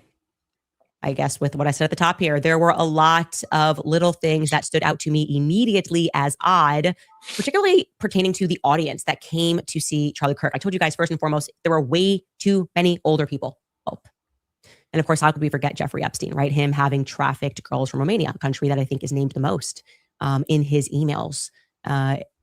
Let's discuss something about Jeffrey Epstein, because I've been knocking at this for a while. I've been telling you that Erica seems to have been floating around his life in a very strange way. Even Trump being upset with Charlie, wanting him to stop talking about Jeffrey Epstein. There appears to be a solid connection from the modeling world and Jeffrey Epstein to Erica Kirk. And you guys, I have to say, I can't believe I missed it. I can't believe I missed it. I was absolutely freaking out when I realized that I missed this. So you may or may not know the name Jean-Luc Brunel. If you don't know who that is, you should watch the series that we were working on, the Epstein series. It's positively disgusting. He's one of the more sinister characters in the Jeffrey Epstein trafficking and rape scandals. In December of 2020, Jean-Luc Brunel was arrested at the Charles de Gaulle airport in Paris. Obviously, down went Epstein, down went his network, and down went Jean-Luc Brunel. He was taken into custody on counts of rape and sexual assault on a minor under the age of 15, rape and sexual assault on a minor over 15, sexual harassment, criminal associations, human trafficking to the detriment of minor victims for the purposes of sexual exploitation. Now, when that court case, which they tried to hush up, that Virginia Giuffre had against Ghislaine Maxwell, when that got unsealed, it was revealed that she said that Epstein had bragged that he had slept with over 1,000 of Brunel's girls, referring to the modeling agency that he ran. And what also became public was that for Jeffrey Epstein's birthday, Jean-Luc Brunel flew out 12-year-old triplets from Paris to Epstein to have his way with them. 12-year-old triplets from Paris, okay? Like I said, positively disgusting, a true villain. And why were him and Jeffrey Epstein so close? Well, because in 2005, Jeffrey Epstein gave him the seed money for him to start the modeling agency MC2 in Paris, okay? Of course, where were the models scouted from? Eastern Europe, Apparently, there's also no other place to scout models from but a war-torn Eastern Europe, following the Yugoslav wars. But what I had somehow missed is Jean-Luc Brunel, what he was doing before Epstein gave him that money. I'm so shocked I missed this. Jean-Luc Brunel had legs in the United States of America. He was actually the founder, alongside his brother Arnaud Brunel, of a modeling agency in New York City, one called Next Modeling Management. Yes, the one run by Faith Cates, where Erica Kirk was mysteriously involved in quote unquote modeling apartments. Jean-Luc Brunel and his brother founded the Next Model Corporation. And from that spun the Next Model Management modeling agency. Kate took a piece of that as well. And they were working together. And it's going to get even crazier than this, okay? It was later discovered that underage foreign models who were recruited from MC2 were being housed in apartments that were owned by Jeffrey Epstein and Jeffrey Epstein's brother while they were awaiting work visas, which made them uniquely susceptible to abuse. So you're living in their houses. And this is precisely what the people with direct knowledge of Erica's involvement with Next Model Management claimed that she was in charge of, modeling apartments for underage models, okay? This, I believe, would explain her real estate contribution, right? What we got was a white building on the Upper East Side in the 60s. We were told, interestingly enough, we discovered that Mark Epstein owned just such a building. We had wondered if that was a specific white building, which was owned by him, pardon me. And I want you to be clear, the model apartment system is not a fringe theory. It's a fact. In fact, there is a current class action lawsuit that's making its way through the court system right now against Next Model Management. They're named as the defendant alongside MC2, Jean-Luc Brunel's agency, named as defendants. And the crux of a lawsuit is how they would put these models, these underage models, in these quote unquote model apartments. I don't know if we can click through and show that somewhere, if you are able to pull that up so people can follow this lawsuit. But they're saying they were charged, the models are saying that they were effectively charged for staying in the apartments by having their pay deducted for working for the modeling agencies. Paychecks deducted up to 70%, which kept them dependent as underage workers while the industry completely controlled their work, completely controlled their money, their access, their housing. Like I said, Jean-Luc Brunel, who is now dead, and MC2 and ran MC2, Faith Cates, Next Model Management, which he started with Faith Cates, are both listed as defendants in these allegations, which span back decades. It also covers the time in which Erica was allegedly working with the firm. Starts in, like, one model says in 2002, I was there. So I'm going to ask a question now that is on everyone's minds at this point. Was Charlie Kirk murdered by the state, the deep state, to protect Epstein's global trafficking network? Because that would sensibly pull together all of the threads here, the themes of France, of course, the United States, and Israel. The Rothschilds being Jeffrey Epstein's employers. Jeffrey Epstein, his friend Ghislaine Maxwell, the Maxwell family, his modeling world through which he trafficked victims from Eastern Europe, from impoverished, war-torn areas.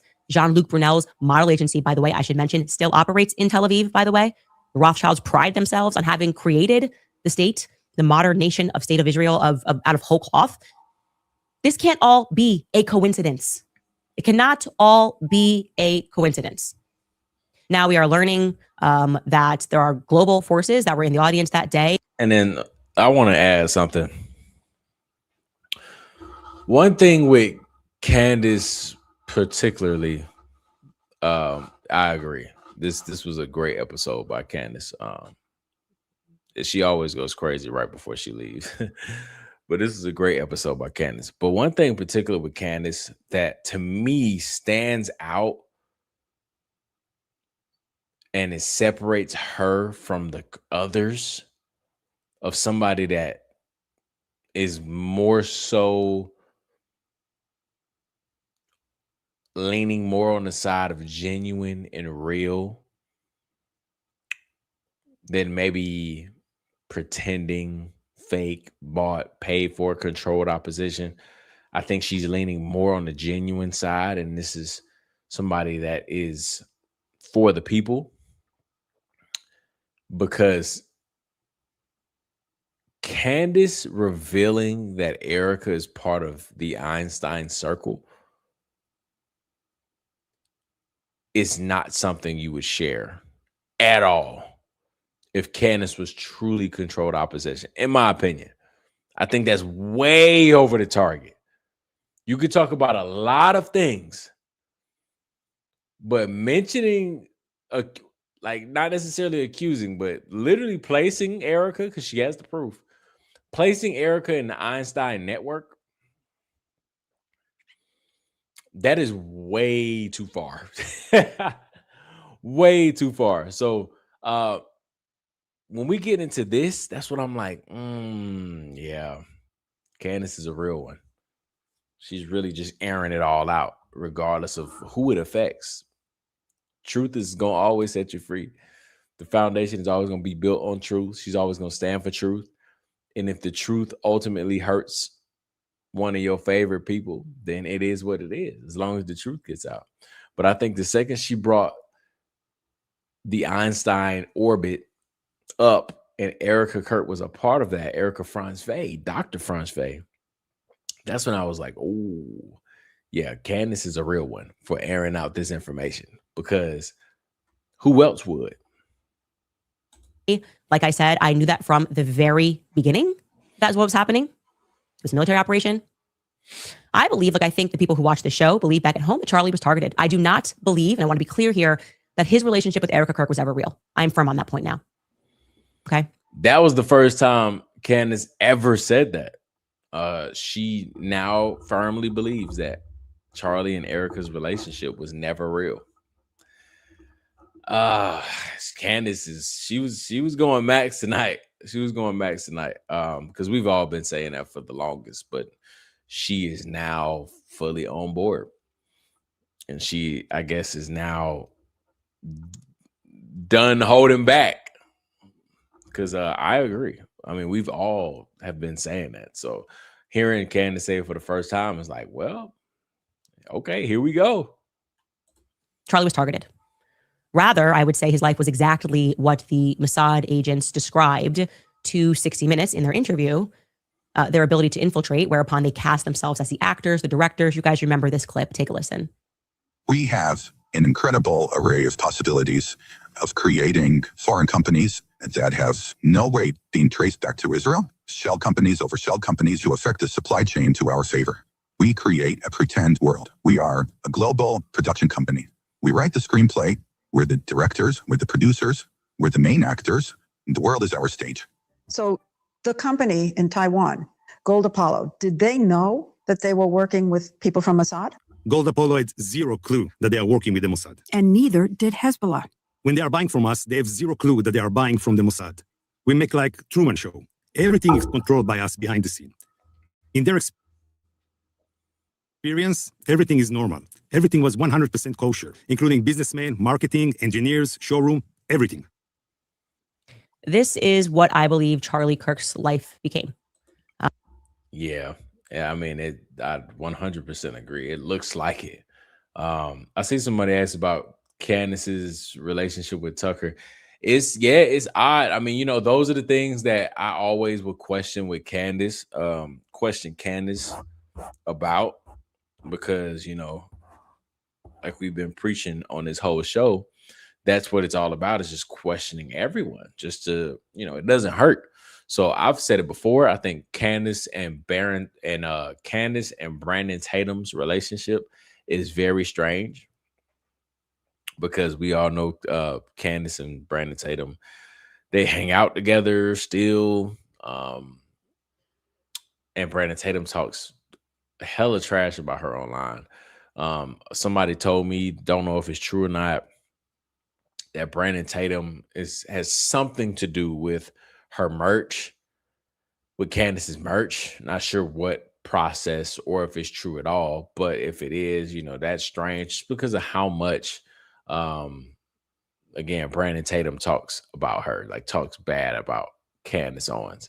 I don't know if that's true. I do know that they are still great friends. We talked about that before on plenty of episodes of, you know, people that used to work for Brandon Tatum coming out saying like, yeah, Brandon Tatum and Candace Owens are still great friends, and they honestly have a different perspective. I honestly don't mind sharing it either, because it just gets you thinking. But I've talked to like two people that coming from like Brandon Tatum's side, and they have said that Candace is control op, and Candace is in on this whole show of Charlie Kirk investigation and entertaining and dragging stuff along. And these people worked directly with Brandon Tatum, and it was like, yeah, they hang out all the time. It's all for a show where, like, you know, I don't know. It was kind of weird hearing that, just because it's like, dang, really? But I don't know. I don't ever believe anybody at, you know, face value, but I'll definitely be like, you know, note it. I'm gonna start looking out for signs, and if something pops up, then I'm gonna remember you for telling me that. But Tucker and Candace's relationship, you know, it's all strange. They're all in politics, so it's almost like a lot of these people are good with like being friends with people that you strongly disagree on things with. And I don't have to be friends with people that I agree with 100% of the time. We talk about how that's not healthy at all. However, if you're friends with somebody that talks trash about me, I can't be friends with you. So I don't know how that works with Brandon Tatum and Tucker Carlson and Candace Owens. It seems like everybody is friends with each other, but you just don't understand how and why, because all they do is talk trash about each other. I don't know. It's fairly weird, fairly odd. But let's see what Lionel Nation and Candace talked about for a little bit, and then we'll get to the comments. Let's see.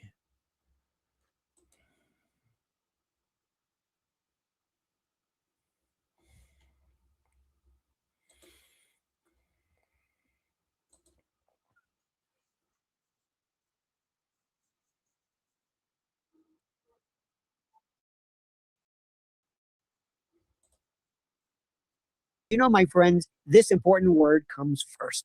When disaster hits, you don't rise to the occasion. You fall back on what you already prepared. Wildfires, floods, hurricanes, tornadoes, blackouts, EMP, and grid attack. You know, the name Lionel always has a nice snappy ring to it. Lionel Farmer sounds like something from the medieval times. Anyway, congratulations to you. Congratulations to you. Like it. It's exquisite. Lionel Farmer. It sounds Indeed. expensive. Sir, Lord. Anyway, so thank you for that. And also, by the way, congratulations. I want to tell you right off the bat on your Catholicism. My wife and I, we are born from kindergarten through high school. You should have been at Catholic school in the 60s. You would have loved it. And you recently went to Rome to get confirmed. What is your name? I picked Joan, St. Joan. There you go. As opposed to, you should say, no, Joan Crawford. Really throw them off. Let's get down to, by the way, I'm Thomas Aquinas. Go figure. In any event, let's get. What's happening here? I'm not really educated on what's going on with Catholicism and all of that. I have an idea what Catholicism is, but what I'm not educated on. Do people get like, what are these names? What are they talking about? What's your name? Write down to brass tacks, because I know you're so busy, and for you, you're sick. You've got the mung. You're into some kind of bronchial in extremis. So I thank you for being this here. It's a fact. What do you do you're saying when somebody, if you met somebody at a party, they were been in a coma, and they say, "Hi, how are you, Candace? What do you do? What do you describe yourself as? Sleuth, prosecutor, podcaster, entertainer? What are you? What do you call this?" You know, I always just say to people, I'm just a concerned mom, I think is the best way, because it kind of covers all of those categories, like the things that you would do for your kids and thinking about their future and what society they're going to grow up in. Like, you will become anything that you need to become any day to like guarantee their future. And so my podcast is really driven by things that genuinely interest me. And it usually interests me because there feels like there's something existential about the moment that we're in. Obviously, the topics that I've covered about the corruption of the courts, the Epstein stuff, moving on now into the Charlie Kirk assassination. So what drives me is definitely motherhood. So that's probably the best descriptor for me, because it includes all of the above. Somebody said one time, if you want to make God laugh, tell him your plans. So when you were growing up and somebody said, "Now, what am I going to do?" If God would look down and say, "Just wait." And whenever you thought you were fired from something, Oh, no. Isn't that the best thing? Good. What you thought might have been exclusion was the pathway to this. Isn't it interesting? Look at this journey you've been on. Did you ever think you'd be here? No, absolutely not. I mean, when I was younger, the first thing I wanted to be was an archaeologist. I remember very vividly. I had this thing about Egypt, and I'm just very interested in Egypt. And I'm actually kind of getting back into it because of the occult stuff. And that kind of all stems from like Egyptian black magic, black book stuff. So that's been interesting. And then I wanted to be a lawyer. I think I would have been a good one. I will say that. Did not cross that bridge, but I probably would have been a darn good lawyer. And then, you know, media was what I went to school for. I went to school for broadcast journalism. I always loved writing. So that was a passion of mine. Like, I remember from the time I was like 8 years old, writing poetry in my room, always very much into lyrics and wanting to communicate. So I guess it sort of all converged in the podcasting world. And I love it. You know, I love being able to connect with people and to explore all of these topics at once. Where are you from? So I was born in New York, in White Plains, New York, but I was raised in Stamford, Connecticut. How many in your family when you grew up? So I'm one of 4. I have one brother and I have 2 sisters, and I am number 3 in line. So maybe there's a little bit of middle child syndrome, you know, but let's skip a little bit to see what's the next topic. Then you're of no use to us. We can't. If you care about your society, your children, your future, you have to confront this dragon. And so it has brought strange bedfellows, so to speak. But I really enjoyed Anna Kasparian. She was amazing, and she was feisty, and she totally gets it. And you know, I think that again, looking at Gaza, it's like, how is anybody looking at that and trying to justify what they've done? You have to be worshiping Satan to still be on the side of pretending that that is even remotely okay. And you also have to be somewhat obtuse to think that if you aid and abet a society that does that chicken's not going to come home to roost one day. Pope Leo just dispensed put out or issued 2,000 new exorcists. And they don't do this just for fun. It would be like his first relationship, so to speak, because that's what it would have been. But there was no reason for you to know anything. How would you have known? You can be suspicious all you want, but do you remember the moment when you thought, "Oh no, holy shit, we've got a problem here"? What was that moment when you realized this woman's she's dangerous? You know, I obviously, when Charlie passed, I remember when Andrew Colbert called me, and in retrospect, of course, super weird that they knew Erica was going to take over within 48 hours. But I was in a stage. Oh, Charlie announced it. Yeah. Andrew told me this, and he said, "You don't have it announced it yet, but it's going to be Erica." And I said to him, "Oh, thank God," because. And I now realize forgive my lagging. I think it's getting a little hot in the room, so everything's getting a little slow. It was because of this July interview that I did with Tucker Carlson. I went up to his house when he had just had dinner with Erica and Charlie, and he was telling me because Charlie was going through all the stuff with the donors, they had just done SAS, they were pulling a bunch of money, that Erica was more hardcore against Israel than Charlie was, and that she was the one pushing him. And so I thought, I obviously knew what Charlie was going through with Israel in the end, that she was gonna thank goodness, no one bad and is going to turn this organization into something else and try to slide into his chair. And then I didn't know what the heck I was watching. I mean, I couldn't believe the tour, the Shabbat Shaloming, the Barry Weiss, and I was going, what on earth is going on? Right. But it really took. I had to be willing to emotionally get to that place where I could follow my gut on everything being wrong with her, because I knew how much Charlie wanted love. So I had to grieve it. I had to grieve that he departed this world and didn't get the one thing that I knew that he wanted most. I mean, I could show you text messages from Charlie that are just poetic about how. And it's so wonderful how you make reference to that and how they're in you. It need to be so late today. The kids were all down. We're all okay. I've heard enough. I'll probably go watch it on some off time or something like that. But yeah. That's that. Without further ado, let's get to the app community to see what y'all been talking about.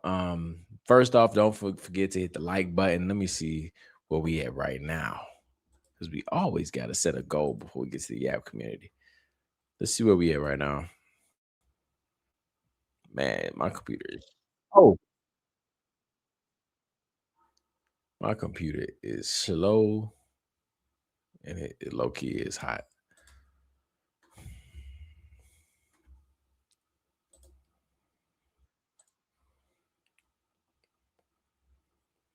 $63. I just made it 64. It's 76, 74, 140 something, 150 something.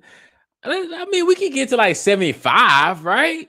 That's fair. 75. Can we get to 75 likes, man, before we get out of here? And again, if you hit the sub button, I mean, my fault. If you're new to the channel, don't forget to hit the sub button. We're on the road to 23K. I appreciate all the support along the way. Without further ado, let's get to the app community and see what y'all been talking about. Let's see.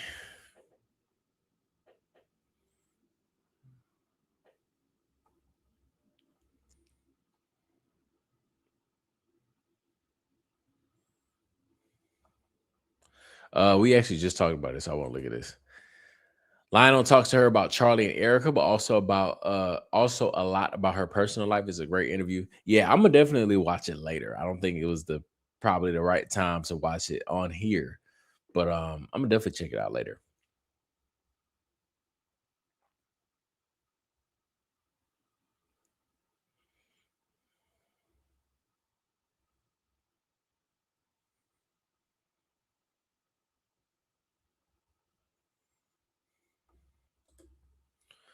I think he holds back a lot because they have attacked his family. His son was fired recently. He is slowly coming out of TPU USA. I think you're talking about Tucker Carlson. I believe it. I believe that he is afraid. I do. I don't think that he's just like some type of coward or something like that. Like, would I prefer for him to speak truth, for his friend who would stand 10 toes behind him? Yes.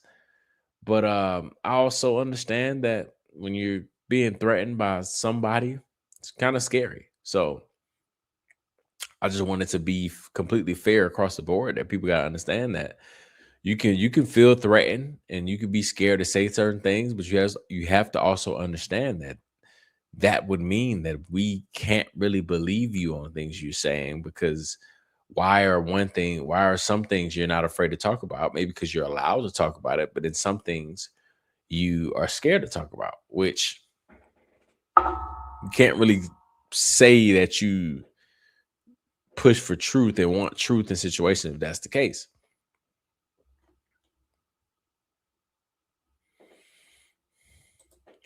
What is going on? I appreciate you for listening and joining.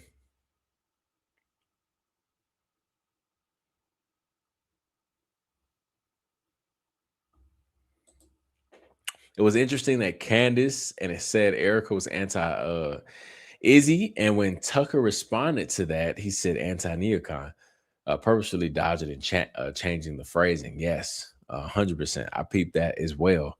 Very interesting. He knew exactly what he was doing, and he knew exactly what the conversation was about. He knew exactly what Candace said about him.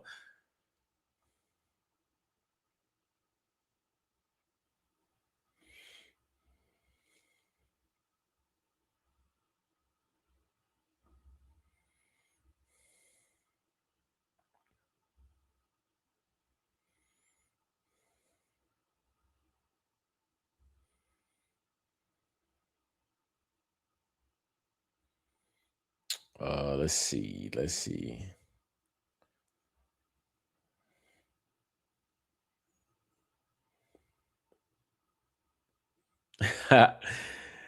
So Andrew's different behind the scenes than he is on the CK show. I am sick of this fake nonsense lies. Yeah, that's what they're trying to tell us. Apparently, behind closed doors, Andrew COVID has a lot of questions about Tyler Robinson when I haven't heard a single one of them. So I guess so. Everybody's different behind closed doors. They said that about Charlie. They said we should believe what they're saying about Charlie today, which is Charlie was lying his whole career. He was lying about how he felt about women and all his stances. He was a liar.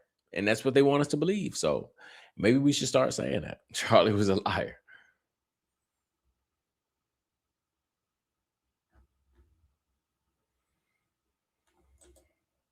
When Tucker was told that Candace made a video about him, he asked about me instead of about what? Good catch. Good catch. That is very true. Very true. He knew exactly what it was about.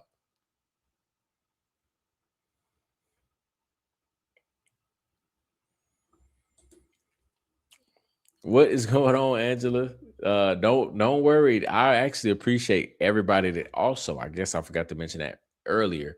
I appreciate everybody that watches the replay because I know there are a lot of people that aren't able to catch the live, but you end up catching it in the morning. You catch the replay in the morning. I appreciate you for listening to the Daily App. You also need to hit the like button. And if you're new to the channel, also hit the sub button if you are watching the replay. So I do appreciate all the support.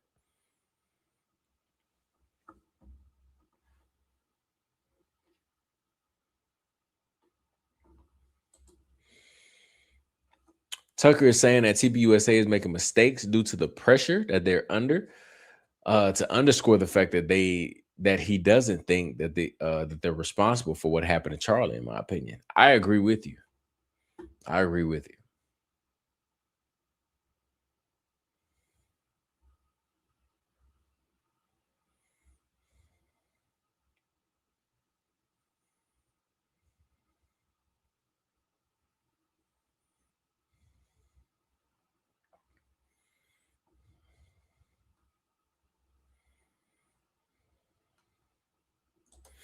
Sorry you're late. Did you miss Donkey? Yeah, it was a PBD podcast again. I don't know how, but is someone able to start a Discord group for us yappers where we can all talk and share different things we find? That's possible. I'm not really sure on how to do all of that, but it's possible. I would love to do that too. I am super lagging right now. Let me turn on this fan because I think it's just overheating. Oh.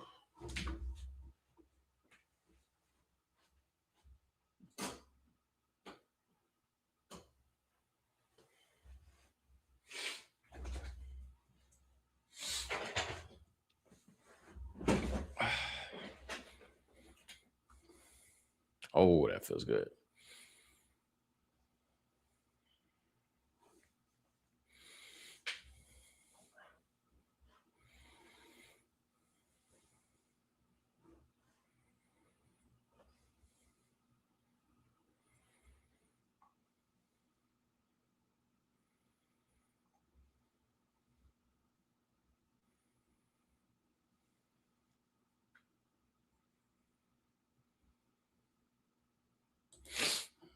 The second I saw his reaction to that question, it feels a little fake. Yeah. Yeah. Tucker froze a couple of times. Erica Kirk has stolen my childhood. What do you mean by that?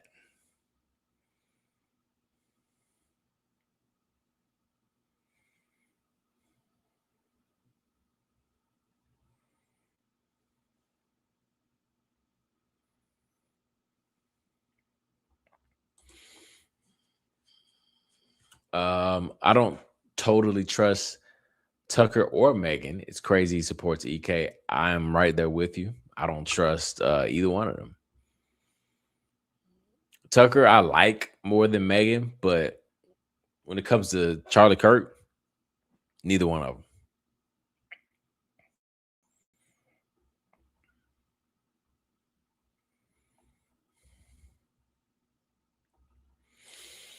That can't be right. He was a conservative voice even back in the day on CNN and MSNBC. Maybe they got his bio right, my bio wrong on Wikipedia. Maybe. I don't know. I literally was just curious. I was like, I wonder if he was ever a Democrat. Like, let's just see if he's lying about that. And it's crazy it happened to pop up. So I don't know.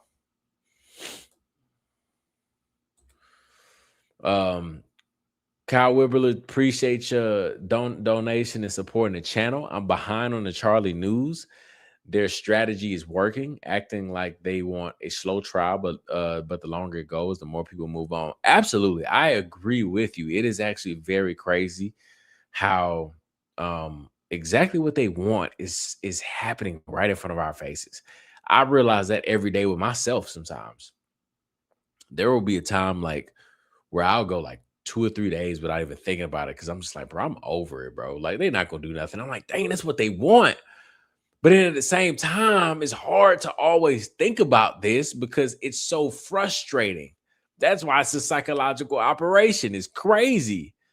Like, you want to push for truth, but it's so stressful and annoying that you just want to stop. But that's exactly what they want. It's a crazy balance. Crazy balance. But I appreciate you supporting the channel.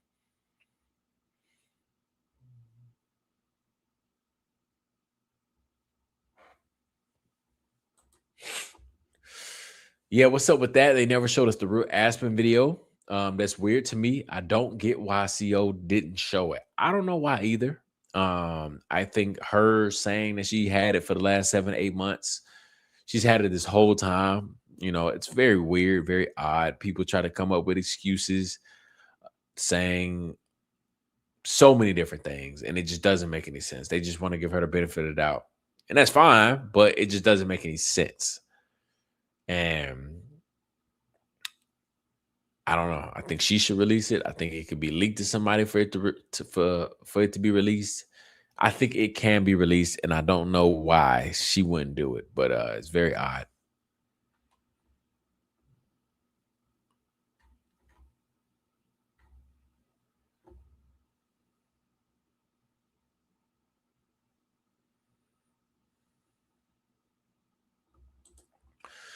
I have told you, Jay, to go look at videos of Tucker from his younger days. You will be shocked.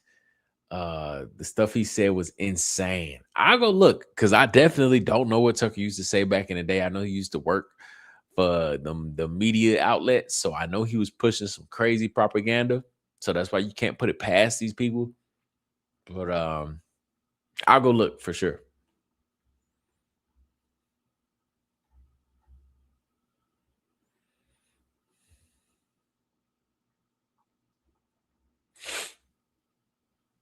Do you think CK maybe wanted to keep CO at a distance because he did not want to put her in danger? Well, he knew if someone is going to get to the truth of it, it would be CO. I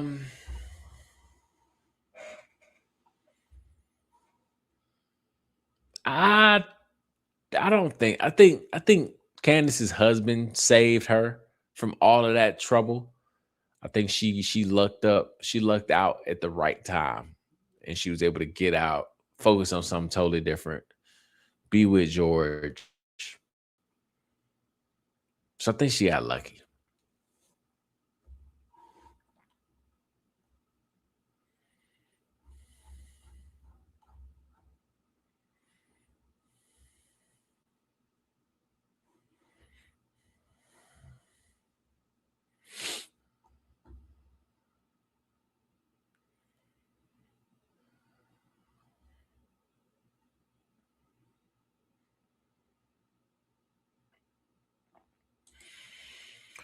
The guilty may not be brought to justice before our eyes, but neither will the world be brought back to what it once was. Absolutely. I do agree with you on that. I do agree with you on that. We may not get what we want at the end of all of this stuff, but man, the things we will end up finding out about the people and about how corrupt everything is.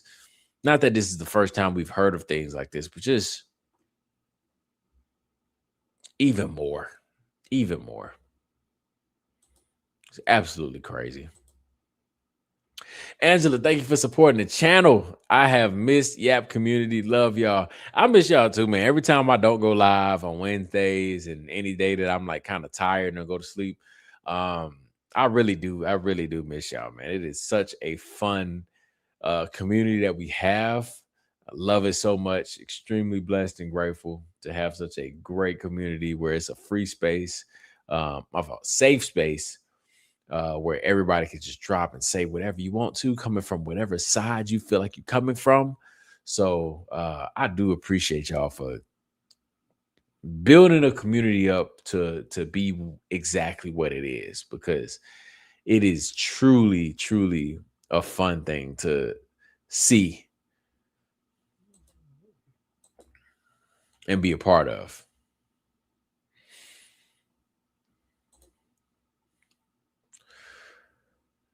Kyle, appreciate the donation and supporting. I'm one who will always great for Tucker for telling the truth during COVID. I'm one who always great for Tucker for telling the truth during COVID. Oh, I guess okay. You're giving Tucker props for telling the truth during COVID. Yeah, I mean that's another reason why I love Tucker too. Like, you know, I like Tucker a lot because he is somebody that, you know, what I'm thinking he says. And that's kind of the biggest part. That's why I like Candace Owens so much, because usually when I'm thinking, she says. So that was probably around the time I started liking Tucker Carlson too. But then at the same time, I wonder if that was planned. Did Tucker switch gears and what he stood for in 2020? 2020 was a fake year. I think that's something to consider and think about.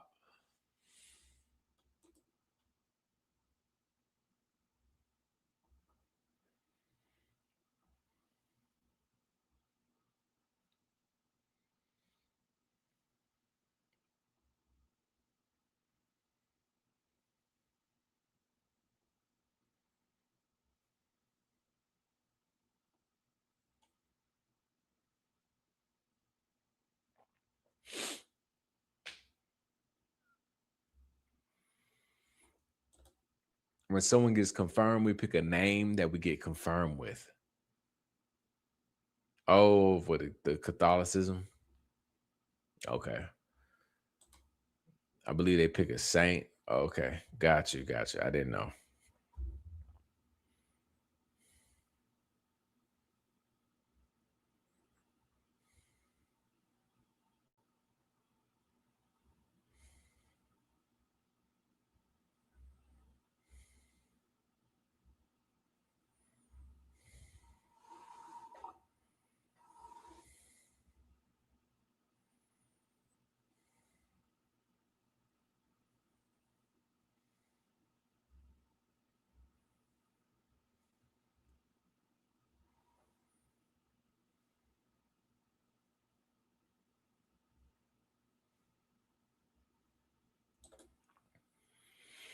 Critiquing Candace needs to be understood that it's her style and it's working.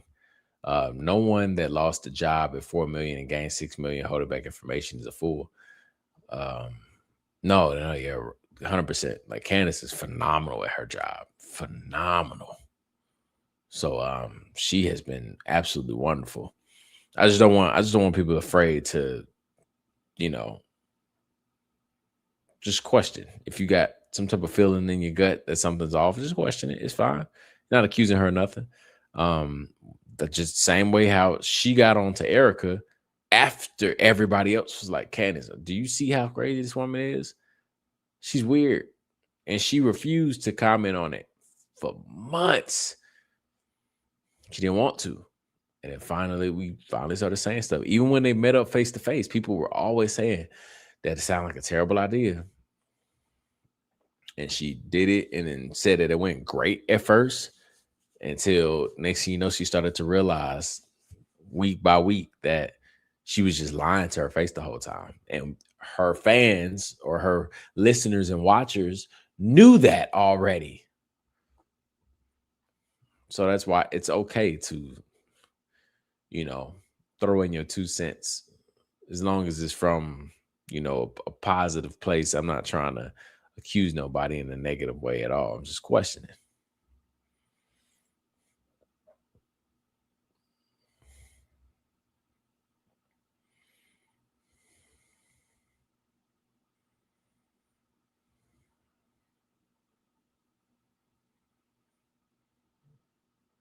It's also fake and gay. It is. It is. I 100% agree with you. Oh man, okay. Well, I appreciate y'all for listening. Do you have buy me a coffee? I can't remember my password here. It needs to update, but I'm too tired to do it tonight. I don't have buy me a coffee yet. I've heard about it, but I don't even know what it is for real. So I don't yet, but I'll look into it to see what it is. I'm not really sure. So yeah, I don't even know how to comment to that because I don't really know what it is. But I appreciate y'all for listening again. Thank y'all for listening to another episode of the Daily Yap. Yappisode 32. I definitely enjoyed it. Hopefully y'all did as well. Make sure you hit the like button before you get out of here. Let me see where we at with the sub button. Did we get to 75? We got to 80. So that is beautiful, and I can definitely sleep good tonight. So I appreciate y'all for listening. Again, if you're new to the channel, hit the sub button. We're on the road to 23K. I appreciate all the support along the way. Don't forget to turn on your notifications as well so you can be notified when we go live, because I do not have a set schedule. I just know I don't go live on Wednesdays. But Monday through Sunday, it is up for grab, as in Monday, Tuesday, Thursday, Friday, Saturday, Sunday is up for grabs. So turn on your notifications so that way you can be notified when we go live. Do not forget also that the new baby is going to be here within the next like 2 to 3 weeks, baby. Maybe 2 to 4, but what day is it? 1, 2, 3, 4. Yeah. Within the next 1, 2, 3, within the next 4 weeks, the latest. But the OB already said that he is way above schedule. He is like a week and a half, 2 weeks ahead as far as weight and all of that stuff, growth. So they already are expecting an early showtime. So I would assume that instead of 2 to 4 weeks, I would predict maybe between 1 and 3 weeks is going to be showtime, game time. So I'm gonna do my best to keep y'all updated, but just keep in mind that that is near. The due date is July 28th, but it will probably be much sooner than that. So just be on the lookout for that, because that might shift the schedule of the lives a lot, just because obviously trying to get used to the new routine and all that other stuff. Some of y'all probably already know what I'm talking about. So once we get used to that, to figure out what's the new schedule, what it looks like, I'm going to do what I can do, the best that I can do during that time. It might shift. It might be in the daytime moving forward. I might end up being like Coach, which actually, hey, Coach followed me the other day. I know me and Coach we was, you know what I mean? He followed the other day. So we taking a step in the right direction, because Coach was a friend of the show about a month ago. We was cracking some jokes. It was cracking some jokes, but it's all good. But it might be in the middle of the day. Who knows? I will keep y'all updated and post it, but just be on the lookout, because that is coming very, very, very soon. So, but outside of that, I do appreciate y'all. Thank y'all so much. Yep, I appreciate it. Another boy, 2 boys, and my oldest, or not, I guess my son right now is extremely excited. So, I don't think he's ready for the sleepless nights and the crying at night, because he is for sure spoiled. He has been just me, him, and his mom. It's just been us 3 for the last 3 years. So I'm sure it's going to be a crazy transition for him, of like hearing this baby crying in the house. He ain't used to any of that. So, it's going to be very fun seeing him change. And it's going to be for the better, because he's very excited and he's been talking about it for the longest and he can't wait. So I'm super excited to see that bond. And yeah, man. Yeah, I'm just super excited. And I'll definitely keep y'all posted for sure. I'll keep y'all posted. But I hope y'all have a beautiful Thursday night. I hope y'all have a great, Friday. I hope y'all have a great Friday coming up. Hopefully I will be talking to y'all sometime this weekend again with another Yappisode. But outside of that, I will see y'all on the next one.